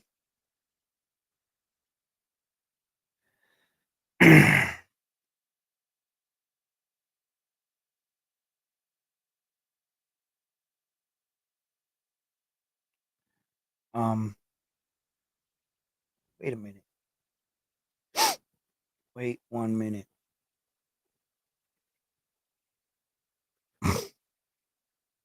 Here we go.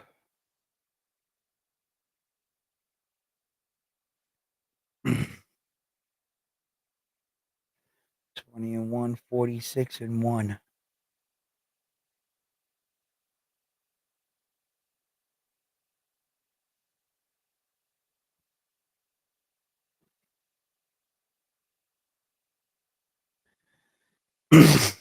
See if one of these guys can be that dude. Cruiserweight division. Remember when Evander Holyfield was one of the best cruiserweights of like all time. Usyk was a good cruiserweight, but he was no Evander Holyfield. Let me tell you that much right now. He was no Evander Holyfield I think Evander Holyfield was the best that I've seen anyway. He just, maybe it was the way he looked sometimes too. That's not going to take away from his work, but I mean his appearance. He looked like everything you thought a fighter or a boxer should look like. He was just a specimen of a man. Like he was just like ripped, like, and then you know what I'm saying. He had like the shave head and everything. If you saw Evander Holyfield in his prime walking down an alley, bro, unless you got a burner on you, bro, you might want to walk the other way, right? If you know, don't if you don't have to walk past him, just don't do it. Not saying that you should be scared of any man, but my man was like, he was on some shit. Like, I was like, damn, bro, right? That's what a fighter like in your head, like the most, you know, and then he fought like that. He fought kind of like Rocky-ish movie. You know how in the Rocky movies they were like real like stiff, fast, but form was like excellent and shit. And they were like all muscular. He looked Evander Holyfield looked like he was in a movie while he was fighting. And and he fought like that. He really did. So, when it comes to like cruiserweights, light heavyweight, um, of late, ever since Usyk kind of like departed and stuff and moved up, it hasn't really been a really star struck, star thing of a division. Um, these men right here are putting both their belts on the line, you know, um, and winner take all. And this is going to be a unification, and I think the Mexican is going to get it done, though. I think he is. I think he is. Um, I see a tough fight playing out. I think it goes the distance. If it gets cut short, wouldn't be surprising. But yeah, the only thing that would be really surprising for me would be a first round knockout. That would be like really surprising. Other than that,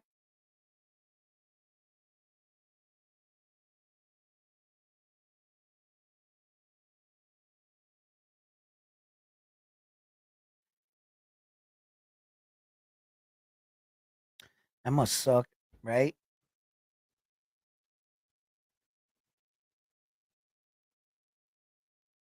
Uh, uh, uh.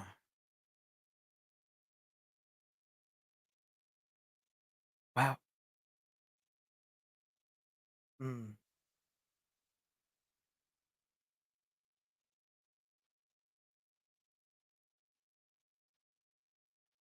It's mostly a feeling out process at this point right here.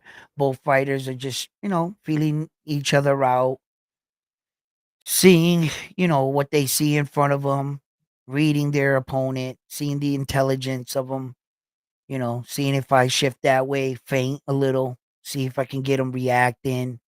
What do you learn, And sometimes that's the beginning of most rounds or most fights. Sometimes.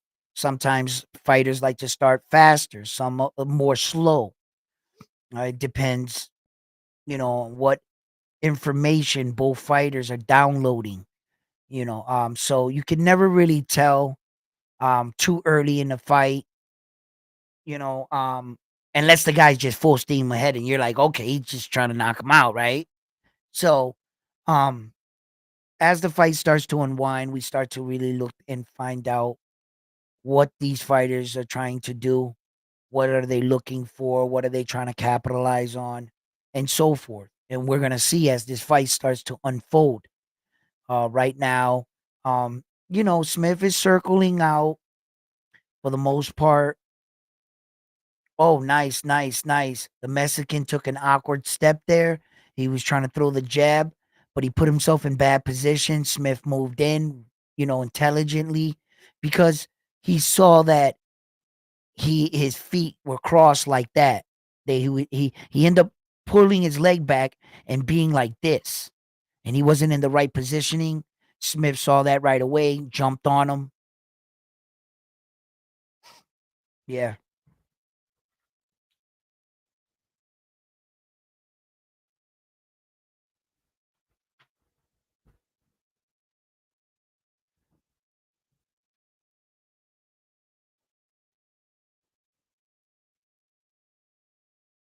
Hmm.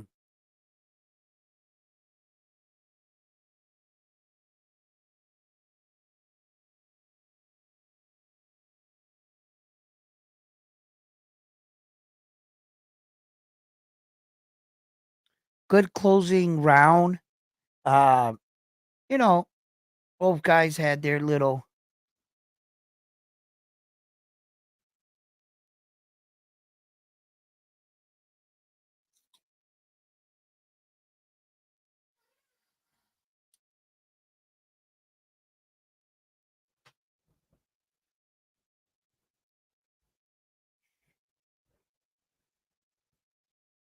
That shit buffed again in the first round on me.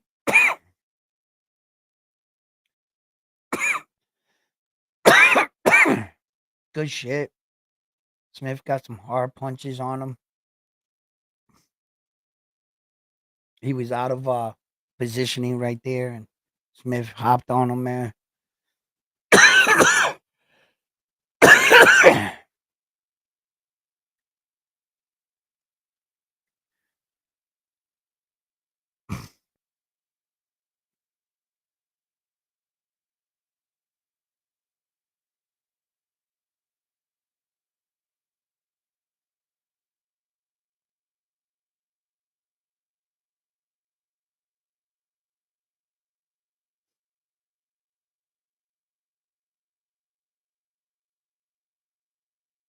Nice shot.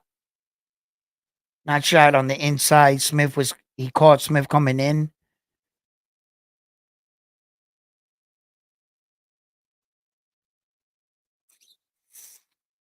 Come on, Zorro. Let's go, bro. He's like the Mexican Zorro. He's got a Z in his name.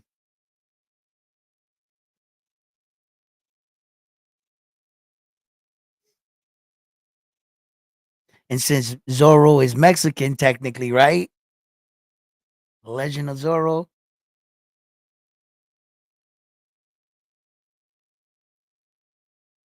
should make his name Zorro. That'd be cool. I like it.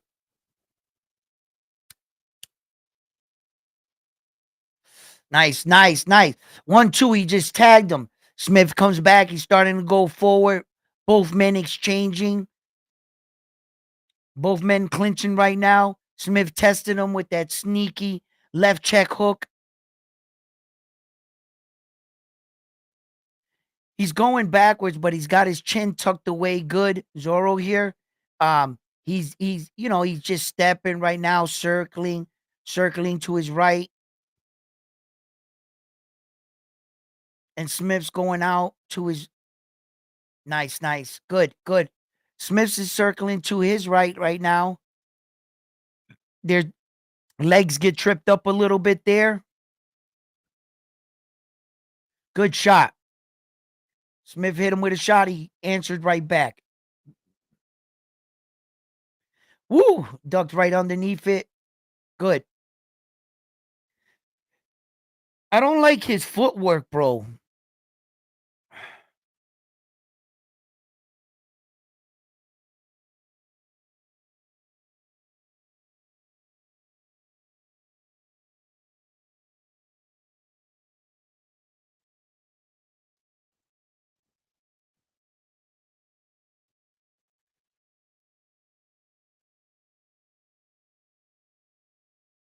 What the hell? I don't like Gilbert's footwork, bro. He's always out of position. He's not in the right position to throw a punch. And I think that's key. He he's a little clumsy with his footwork. I don't like that because if you're not in the right position to try to at least defend yourself or throw a good punch, when you get out of position, he can hit you and stun knock you down.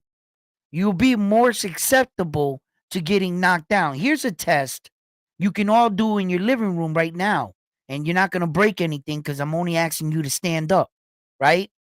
But if you were standing up and you had one foot in front of you and your back foot back like this, if you were lefty, you'd be standing like this with your right? This would be your jab. This would be your power shot, right? Okay. If you just did this and you cross both, you have both your feet like this, like a square, right? Have somebody push you like that. You're not gonna have any balance. You couldn't take a punch like that. You'd fall straight back down. That a stun punch would get you. That's all it would take when you're out of position. So when you're in position, it helps you in multiple ways. Also in your defense, you're in good position to block. You have an understanding of which way the punches are coming, your direction. And I don't like the way his feet are working together at all. Mm-mm. No, no, no, no, no, no, no. No like it. And now the fight is where? Because my shit done fucking froze. I don't even know what's going on right now. I'm in the dark. You guys have to be my eyes right now.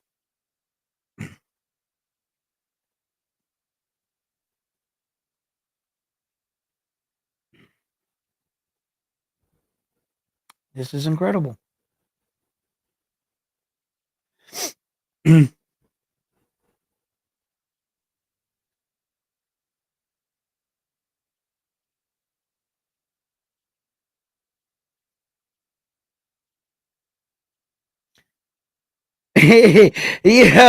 he's bringing the bag. He is bringing the bag. Oh no. Yo.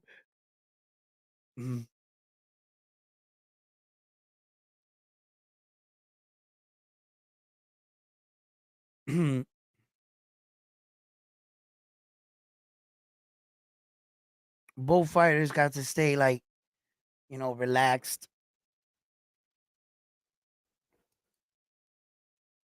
It's big when I talk about creating opportunities and shit. It's risky at sometimes, done well when you're controlling the fight. You got the guy moving the way you want him to move. I mean, that's best case scenario. That's best case scenario right there. You know, you're seeing things. Everything looks slow to you. The punches look slow. And you're just able to capitalize. Those are what we call great nights, in boxing. So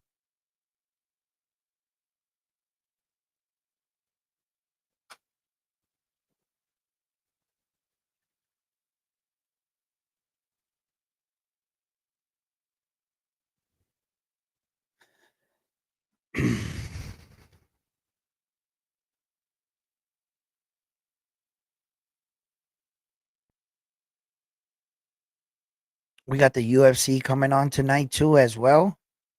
John Jones is jumping off. Mm, that's a big fight.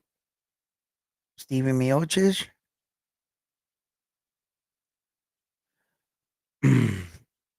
Oscar.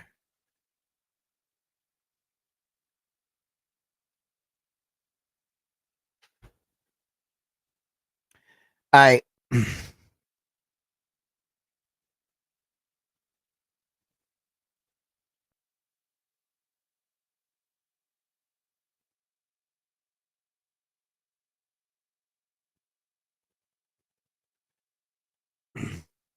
Who do you guys got winning in this fight so far?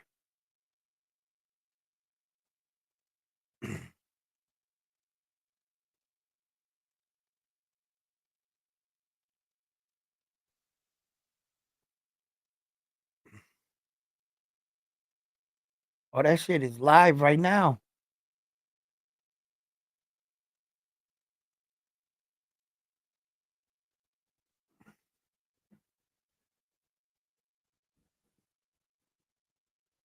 Who's winning the fight?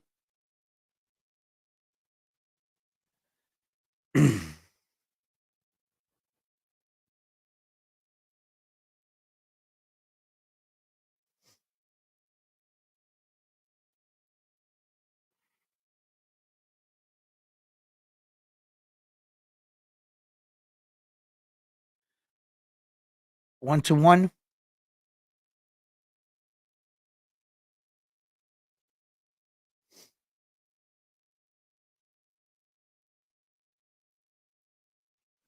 And that's coming from the unofficial scorecard. Carlos's um scorecard. That's unofficial. Unofficial. All right.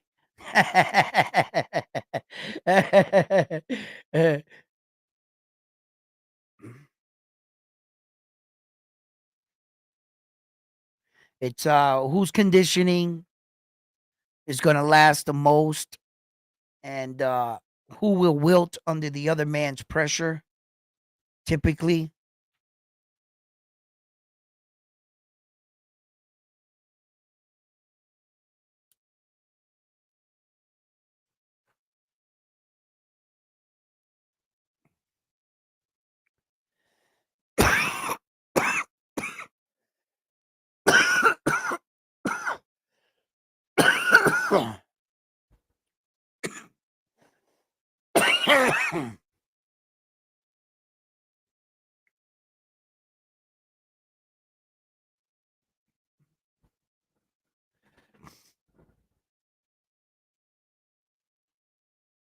Got to stay the course. Stay the course.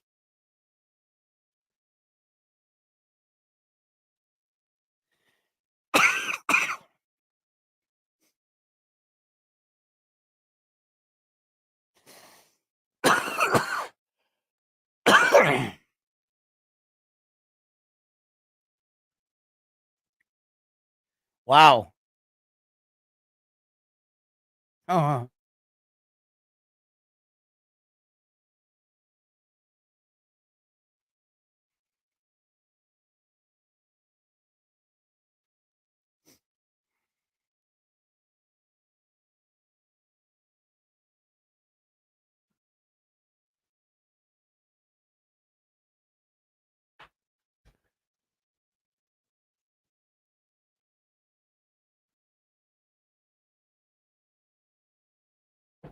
Fuck, man.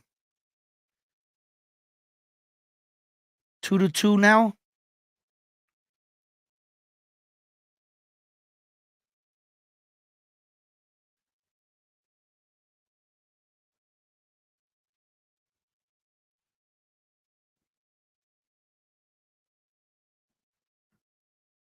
How do you see both fighters? Do you see any fighter? Um, do you see any uh how do you say what's the word I'm looking for here? Are you seeing any of the fighters slow down? Are you gonna starting to see any of their conditioning starting to fade more on one guy?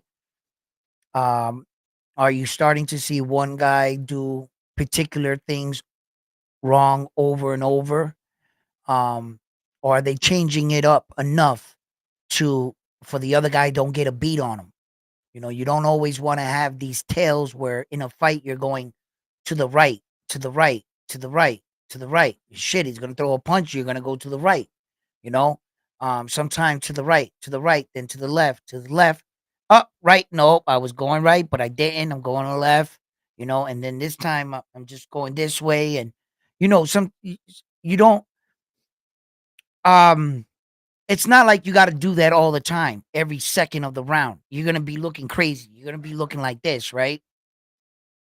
It's in the moments where you start to cross that threshold where you and him are about to exchange punches. You're coming in punching range. And when you're in there, that's when you can do something, look, shift, chill. You backed out, chill for a second. You're coming back in that range. Now you're starting to just move your head off the center line, right? So after a while in a fight, you start to get tired. So as the rounds start to go on, you decide what you're gonna take away. That way you don't burn so much energy. You decide I'm not gonna move my head that wastes his energy. So you turn that off. Now you're just standing straight up like this, right? Because you decided to take your rest of your energy and put them behind your arms for your attack. That's your first line of defense. So, then you can decide to take away your legs. I'm not going to run no more. Now I'm standing in the pocket. I'm a little too exhausted. This is what I'm going to do. He might get him out of here. He just might.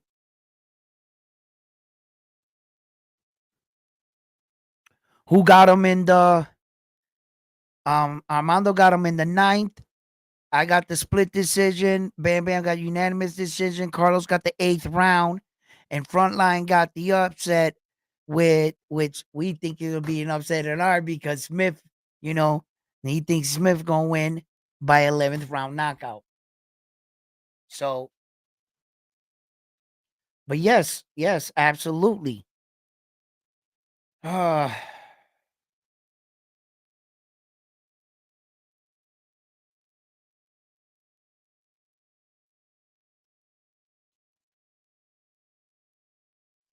hmm.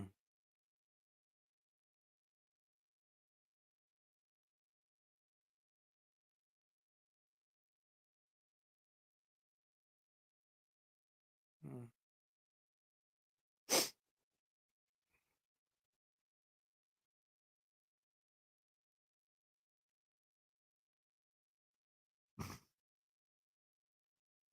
Sometime in the pursuit of trying to get him out of here, he could weather if he weathers the storm and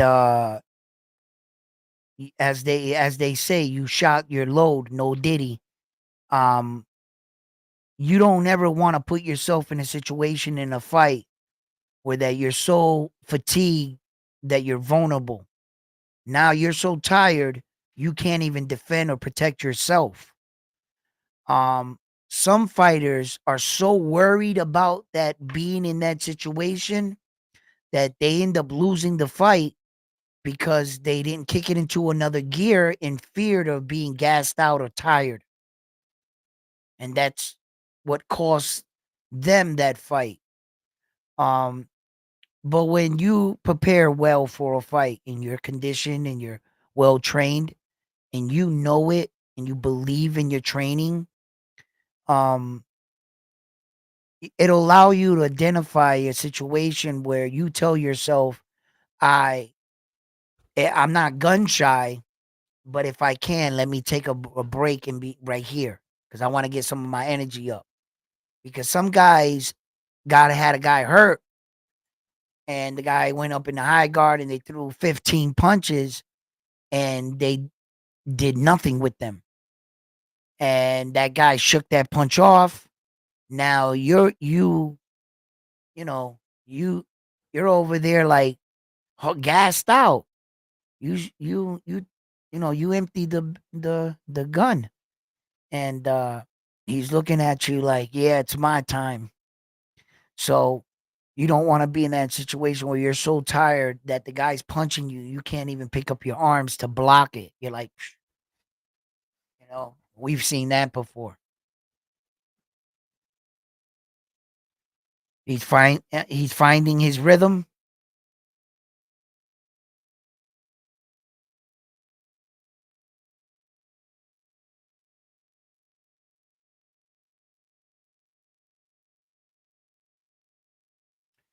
He's catching them big. He's catching them big. Smith's got to move more, and he's gonna have to deliver something to get him off him, and get his respect. Maybe turn around the fight. If not, Gilbert just another round of that. It's over. You can't take that much damage like that, and expect to recover. Sometimes, like I was speaking of, you got to take the less of the evils. If you start to get tired, you're taking away things from your body. But at the same time, I rather utilize my legs and get away from some of this damage if I need to, because obviously, um, Gilbert keeps pouring it on round by round like this. How much will he be able to sustain? And it's just Mexican boxing. It is exciting boxing when it's performed at its best. Because and then you have some Mexican boxers that come forward and take a lot of damage, a lot, and it's not performed at its peak ability. Although Gilbert here is not fundamentally sound feet wise, he doesn't have the best footwork. Um, he has a big heart, and he's not afraid to throw his hands. That's what separates him from Smith tonight. Is that he's letting his hands go. Um, he's creating situations in there, and he's capitalizing them on them. Smith is he's being drowned right now with a barrage of punches, and so he's gonna have to figure something out. And this is right. This is when the coaches need to start paying attention. Situations like this. So you got to read your fighter. Is he responding? Is he fighting well?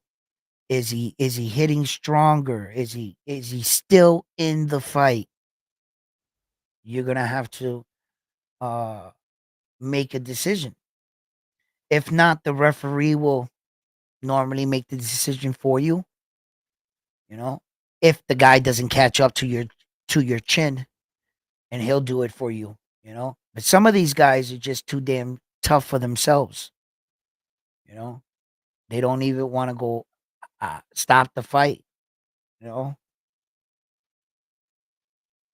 Seeing a lot of guys complain about stoppage, and you're like, "Don't worry, my man. As soon as you watch this fight, you're gonna have to admit, yeah, that was a good stoppage." You know,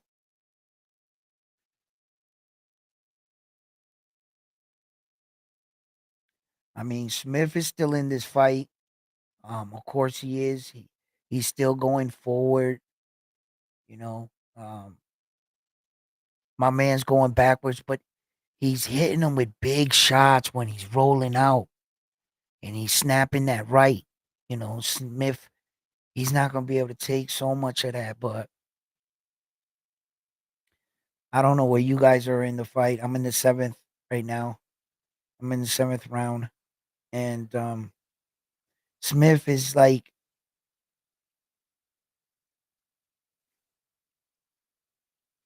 he's still in this fight. He's definitely still in the fight, bro. But my man is just like he's like Lomachenko in him. How Lomachenko used to step around the guys and start dang dang dang dang.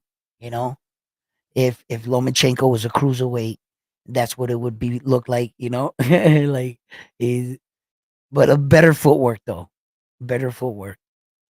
But he's got the concept. He's definitely got the concept of how to, and he's just spinning Smith. He's just spinning him. Nice.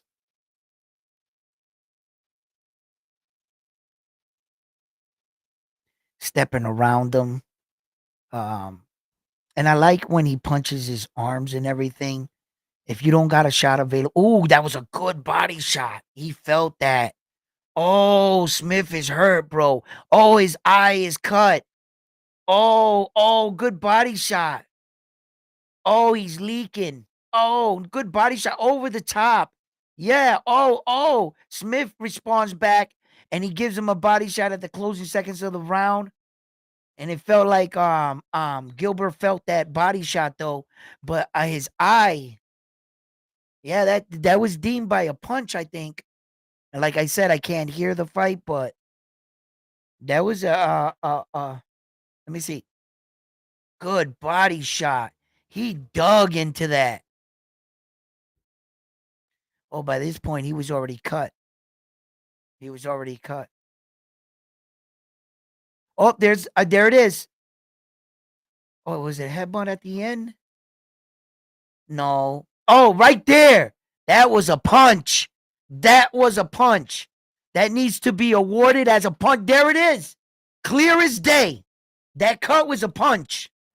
Clear as day.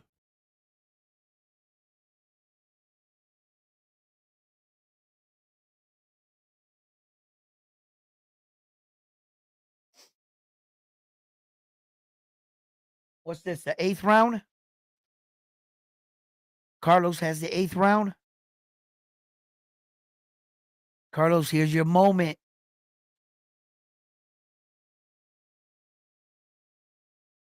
Come on, Zurdo.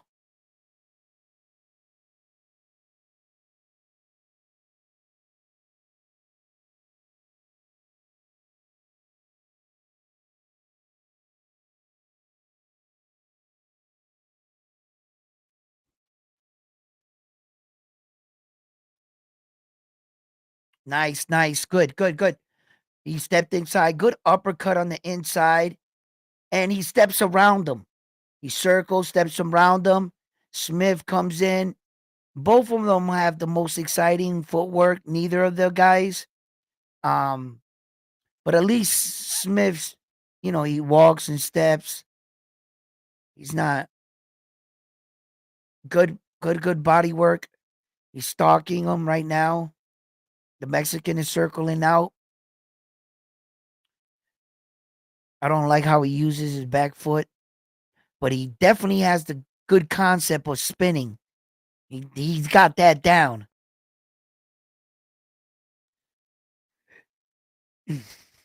There you go. That's better. Oh, now they step over their foots. Oh. Smith just answered with a 1-2, and he answers with a body shot.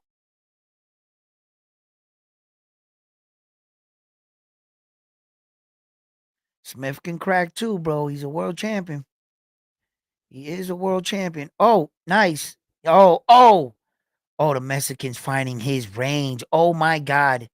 He's putting them hands together.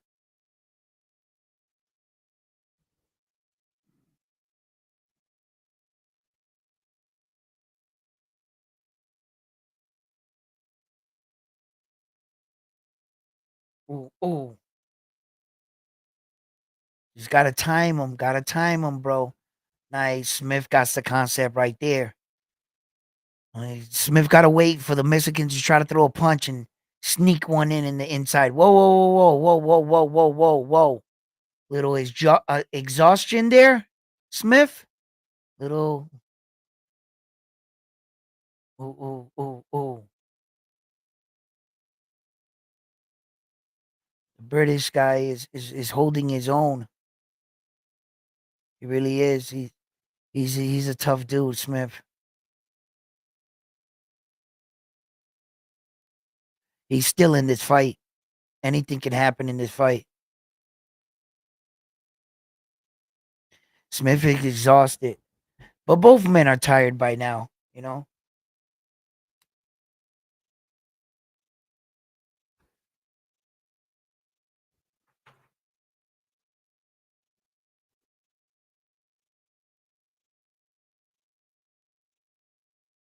it's a good fight. It's a good fight. Let's see, where are we we're at the tail end of the year now, coming down the stretch. There's been a lot of good fights though this year, bro. Bam Bam Rodriguez is gonna give you a strong argument for like fights of the year. Junto Nakatoni had a good one. Um Naoya Inoue had a good one. You know, Saul, that was a boring fight. Shakur didn't do much. Tank and Frank the Ghost Martin. Yeah, I wasn't as more competitive like this one when you got both men really exchange. So I understand where you're seeing where that the level of competition is at least even, and both men are giving it. So that's where you determine what a good fight is, not a one sided event. That's not a good fight. So both men are in there exchanging big. It's a good fight, yeah. Um, I just know right now that some fights are escaping me, and I've seen some pretty exciting fights this year.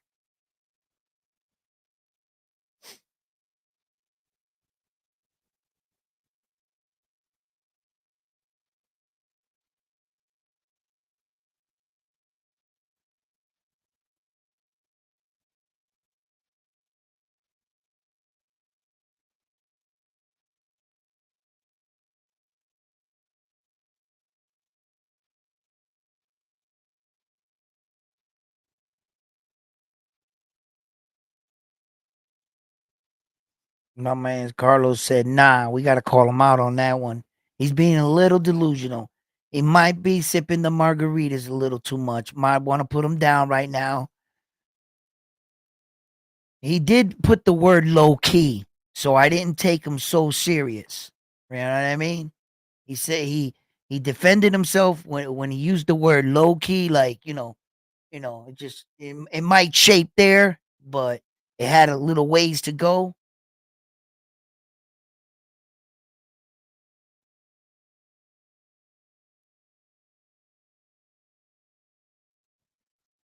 Shit, that fight that was on the Naoya Inoue card, those two Japanese dude, God rest his soul, the Japanese kid that died on that night, that fight. Go watch that fight. That was yo. Oh, Smith got hit hard right there. Oh, and the Mexicans pouring it on, two shots down to the body. Oh, oh, he's really finding his range now and his accuracy. Oh, the Mexicans touching him like he's touching him more than a P. Diddy party. And that's touching you a lot.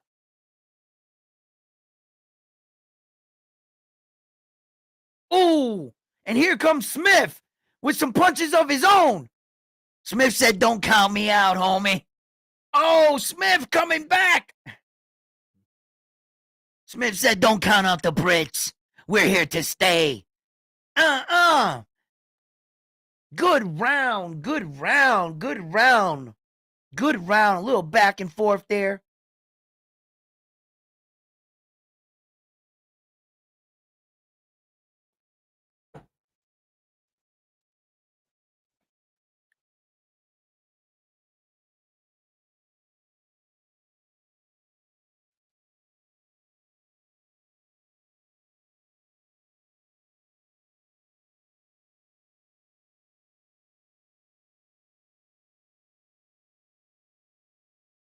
Mhm.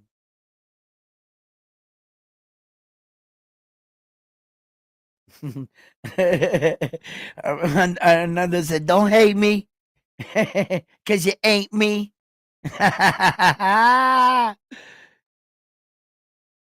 Yo, this is our Nando's round right here, right? The ninth, if I'm not mistaken.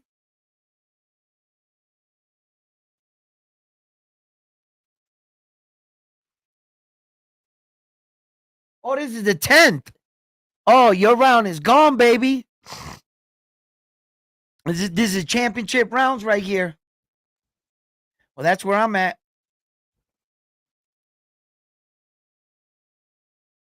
Both men deliver good body shots.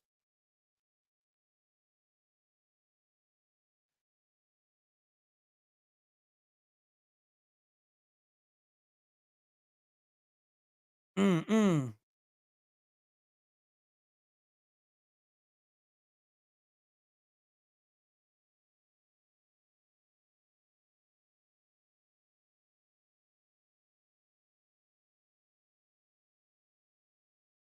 Wow.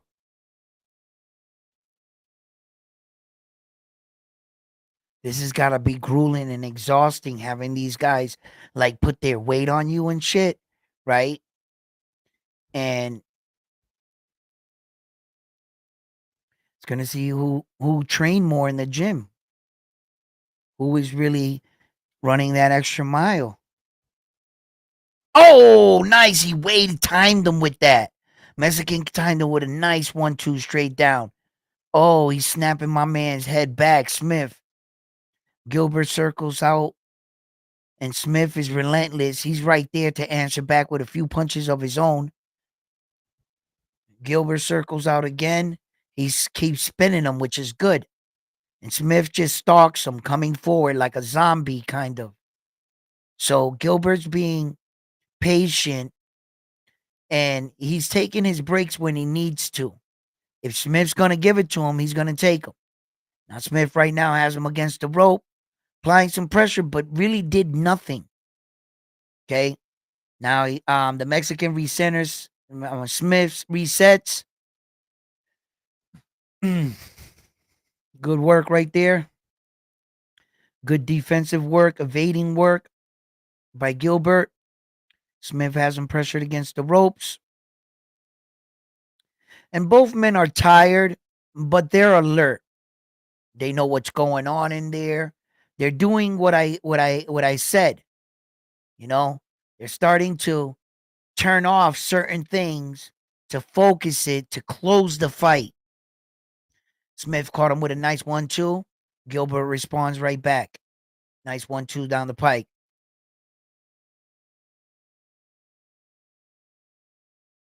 Gilbert straight down the pike. Nice, nice.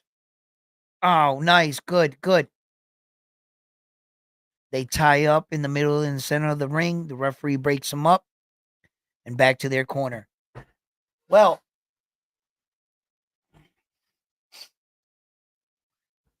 this is where the fight's going to be decided because he can't give away these last 2 rounds, Gilbert. Even if you have him up on your scorecard, doesn't mean he can give away these last 2 rounds and feel comfortable he's going to win this fight. No fucking way. I dare Gilbert to lose these last 2 rounds. I'll tell you who's going to win this fight. I'm telling you. So, he's got to, like, if I was him, go into it with the same mindset like it's round number 1. Um, if the other guy feels like he's down, Smith, I'm not sure it's that kind of fight. I think that both men feel like they've done enough good work. I believe there was a lot of good early rounds, Smith, and um, then the Mexican really turned it up. Once he started turning it up, he started finding his nice, nice, good.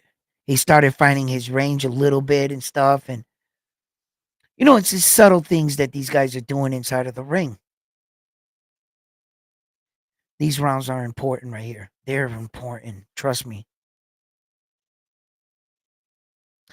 And you have to recognize that Smith has him going backwards. Forward aggression being one of the criterias of judging a fight. I'm just saying. Okay? The Mexican is going backwards. Now he spun off the rope. He just countered a good countered again, snaps and miss. Now that changes things right there with some good work. That changes things. Boom. Now Smith is trying to come forward again. It's good that you're going forward, but what are you doing? What are you doing? So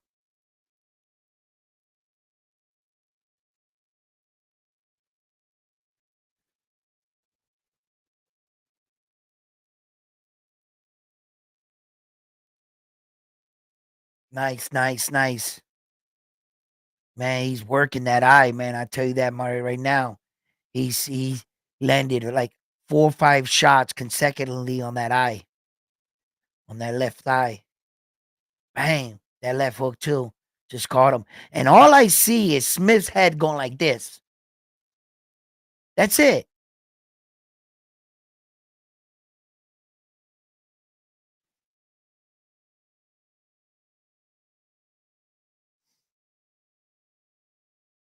Nice. Good. He hit the Mexican now. The Mexican hit him back. Gilbert hit him back.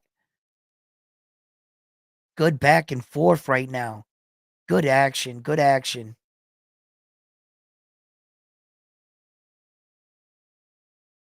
For their skill level, it's good. It's good. Not the best skill level in boxing, but they're well matched in that weight, in a cruiserweight, because that's you know these guys are supposed to look like this. As a cruiserweight, this is what they're supposed to look like. There's others that are more giftedly talent, but men that size that can fight at this weight, they typically walk around a lot heavier, a lot heavier. You know, some of these guys can blow up into the 220s and beyond, walking around. And then they cut a lot of weight to make the fight.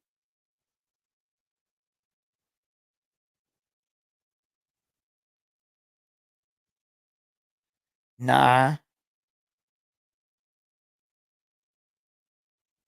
you need to get somebody to this dude's corner and tell him that he don't like body shots, bro.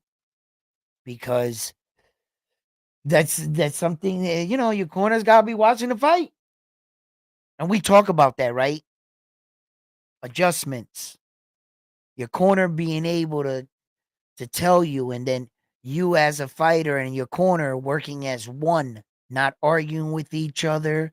Have we seen of late in some fights, Shakur Stevenson being one of those kind of fights, arguing with his grandfather there. He's been his coach since like practically birth. And as a student, you must remain a student. You can't feel like you're going to outthink your coach. Trust in your coach. Hasn't he gotten you this far? Trust in the process. Just, you might, all right, just shut up and do what he tells you to do. If he's telling you to do something, it's for a reason. If your coach is not talking to you in a corner, it's because you're doing great. If he's not saying, he's just putting water, the mouthpiece, he ain't saying anything because you're doing what you're supposed to be doing. And when he gives you advice, it's because he sees something. So the arrogance of a boxer sometimes take over at some point in their career. It happens to the best of us, you know.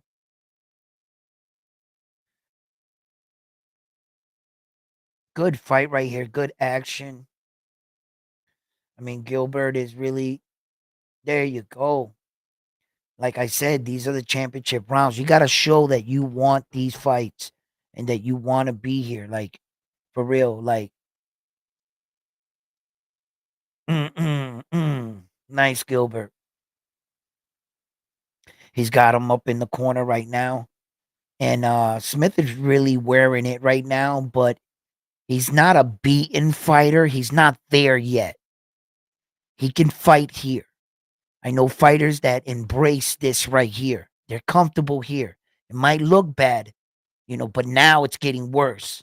He's getting caught with some big shots right now. Now this is where it gets concerning. Before that shot, I didn't feel like now he's in trouble, Smith. Yeah, he just got to settle, get his right timing, and unleash a good punch. And Smith needs just a little bit of help. I don't like his body language. Um, he hasn't really caught him flush, but if Gilbert can catch him, Smith is leaning in now with a lot of his weight. He's still a little alert. Um, um, uh, Gilbert is trying to push off and get that time and get the hook. It's gonna be fast. He's gonna go like this, boom, and he's gonna hit him. That's what he's trying to do. Look, boom, boom. He's gonna try to push off it and hit, boom. See, he just tried to do it right there. He's gonna try to. He's waiting for some energy, and then he's just gonna try to do that. Watch, he's gonna bounce off and hook, boom. Rock'em sock'em robots. Rock'em sock'em robots. There we go. There we go. There we go. I gotta turn this up right now. It might mess up my microphone, but I gotta hear the verdict of this. Yeah, we're gonna have to hear this shit.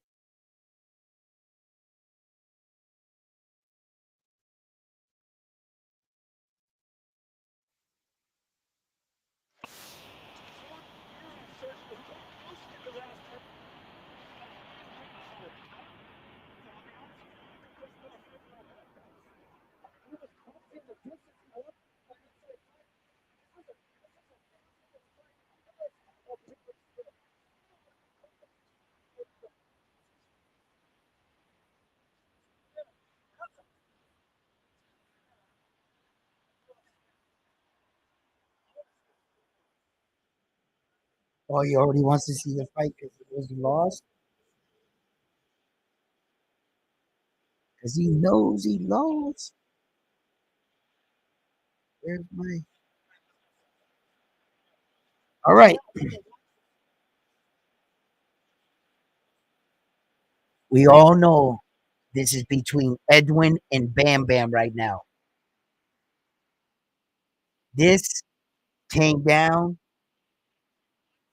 All we have to do is the Peta got to win at this point. In which way does he win? I got split decision. Bam Bam got unanimous decision. We about to find out.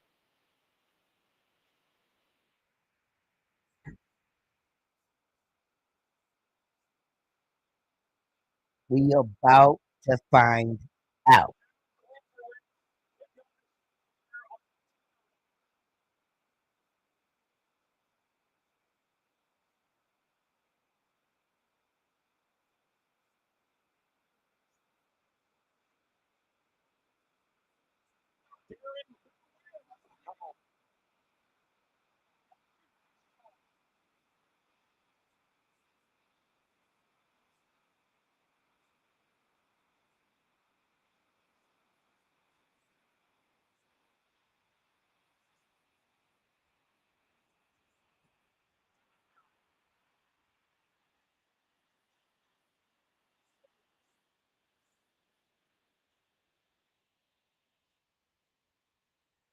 Hmm. Let me hear this. Let me hear this.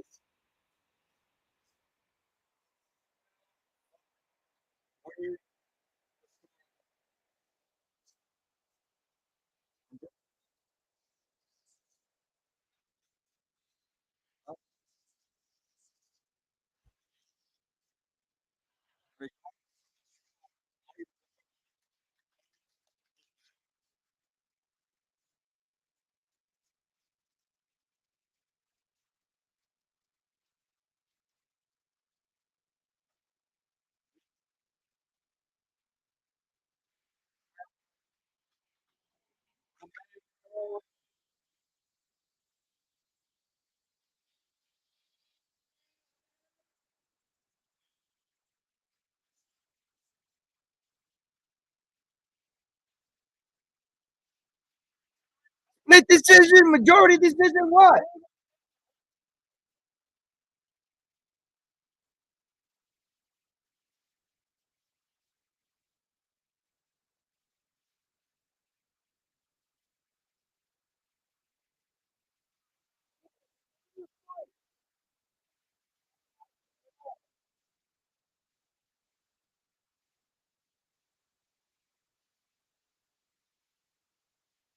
Whoa, whoa, whoa, whoa, whoa, whoa, whoa, whoa, whoa, whoa, whoa, whoa, whoa, whoa.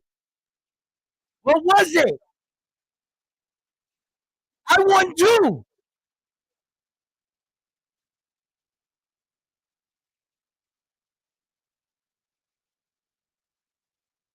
I had Zurdo split decision. This freaking referee, I mean, not referee, announcer didn't say unanimous or split.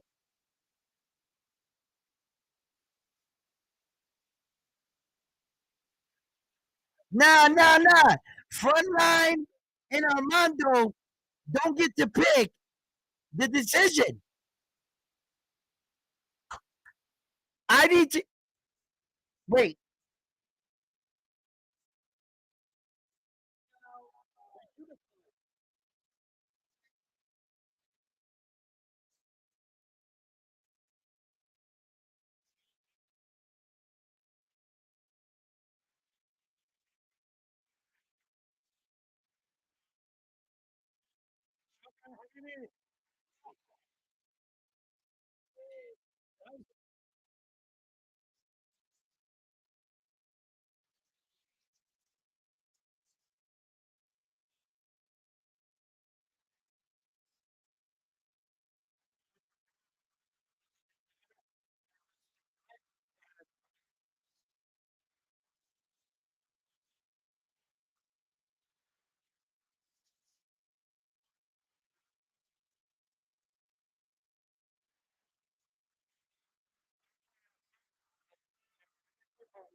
I can't believe this freaking announcer, ring announcer.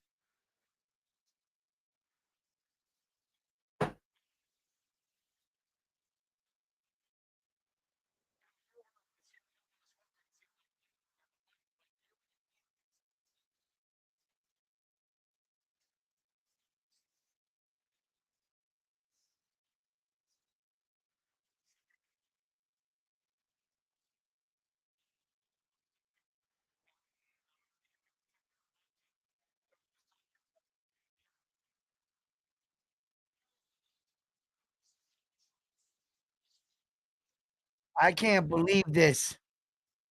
Yo, the title is on suspension until further investigation. We're gonna get Notre Dame's belt police involved. We're gonna scour the internet for this decision, and if it's a unanimous decision, bam, you get it. But I didn't see where they put up unanimous decision.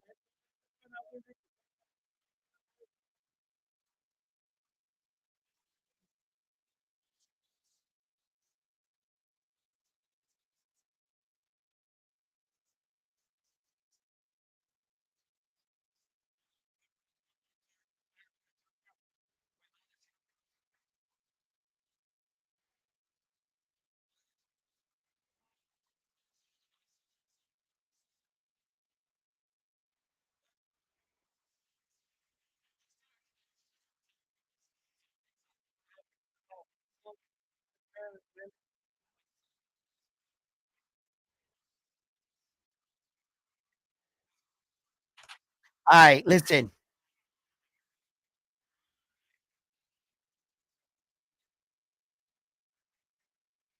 yo, listen.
This is some bullshit.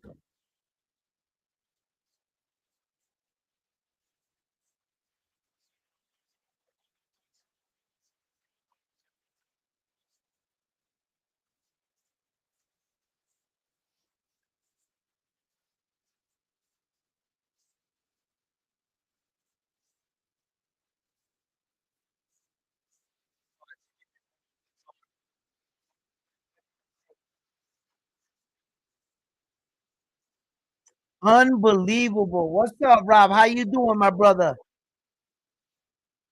Ah, ah, yo, Bam Bam is the Notre Dame world champion. He takes the title away from Armando in a controversial, very controversial fight.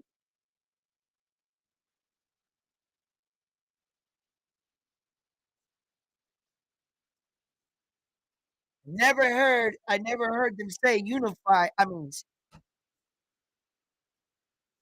mean, unanimous.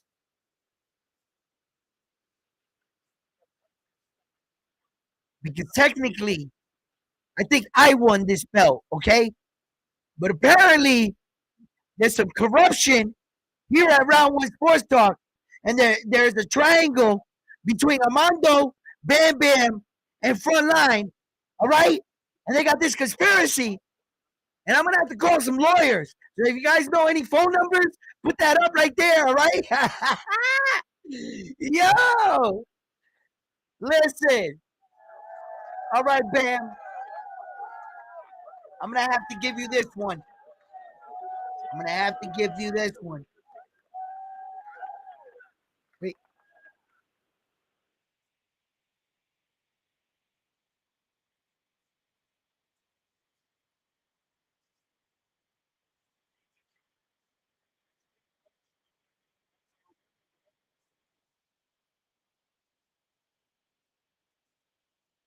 Oh, it says it right there. Unanimous decision.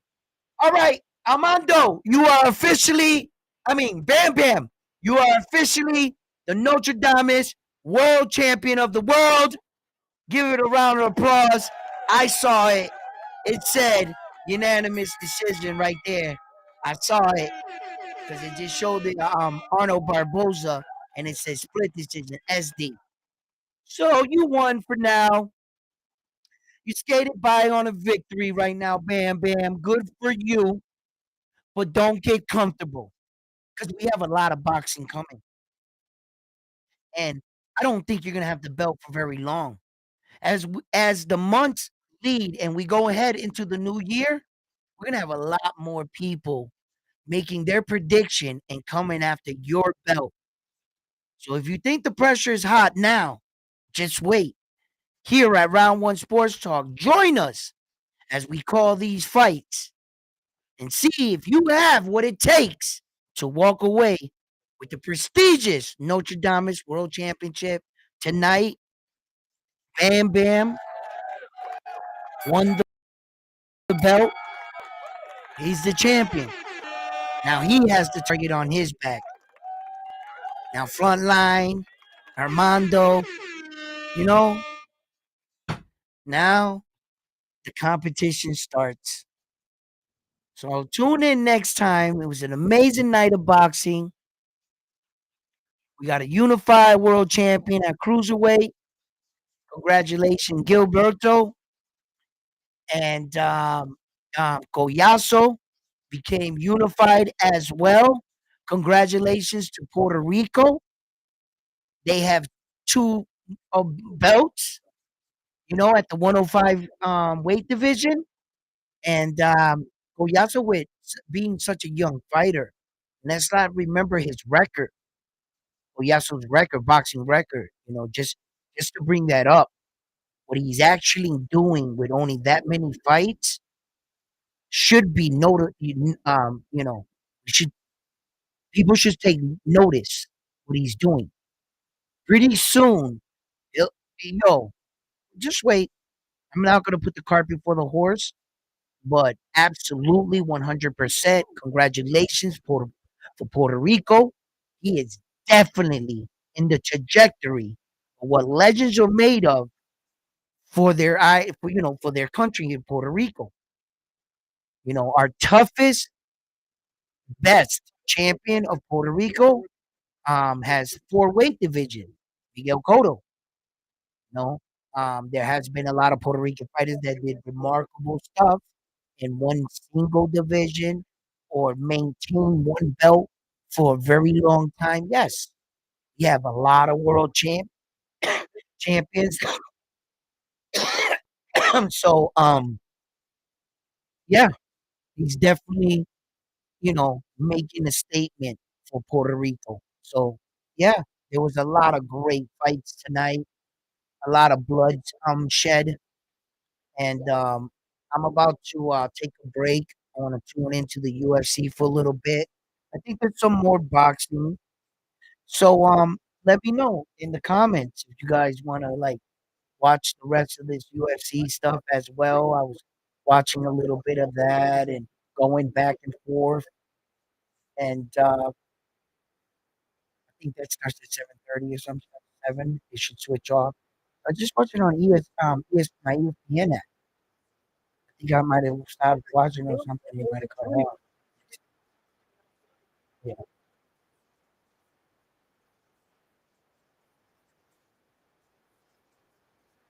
Oh no, no, no! It's 100% on. Yeah, it is 100%. Right there. So, fight fans, listen. What's up, my bro? Yeah, I know. You're still working in the deck.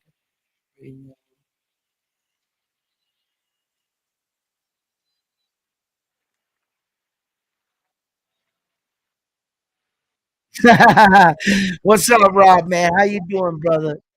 Thanks for the shout out, brother. Too kind, my man down there hitting this deck and stuff, getting that money, baby. Good fights tonight, man. Amazing night of boxing. Out there in Riyadh season. We'll be visiting that back in December 21st, just before Christmas. And then on December 24th, we'll be getting the return of Naoya Inoue, against Sam Goodman. And that's going to be a great fight. As a matter of fact, I should get on tomorrow and bring up both fighters, and we should talk about them as we start to get closer to those two big fights, which meaning the heavyweight championship of the world, Tyson Fury, Usyk, Naoya Inoue, Sam Goodman. How do you guys see these fights? Naoya Inoue and the remarkable things that he's doing. Once again, the man's putting up 4 belts. You have a chance to win 4 belts in one night. Not every man in the world gets that kind of phone call. So listen, there's a lot of boxing to go around. Congratulations, Bam Bam Boogie. You officially won the Notre Dame's world champion. And if you win it fair and square, I got nothing to say about that. You won, right?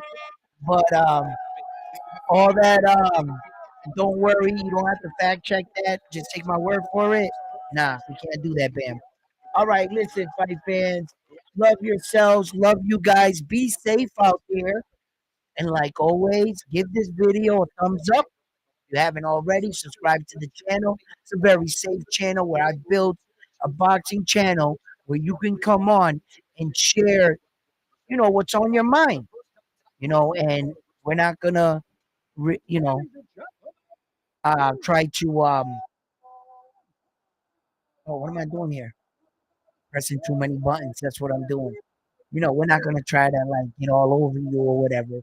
We're gonna show you respect if you come on. Because I've made a safe place here where you could speak your mind about boxing and tell us what you see. You know. So look, fight fans, like I said, I'm on to the next one after this one here at Round One Sports Talk.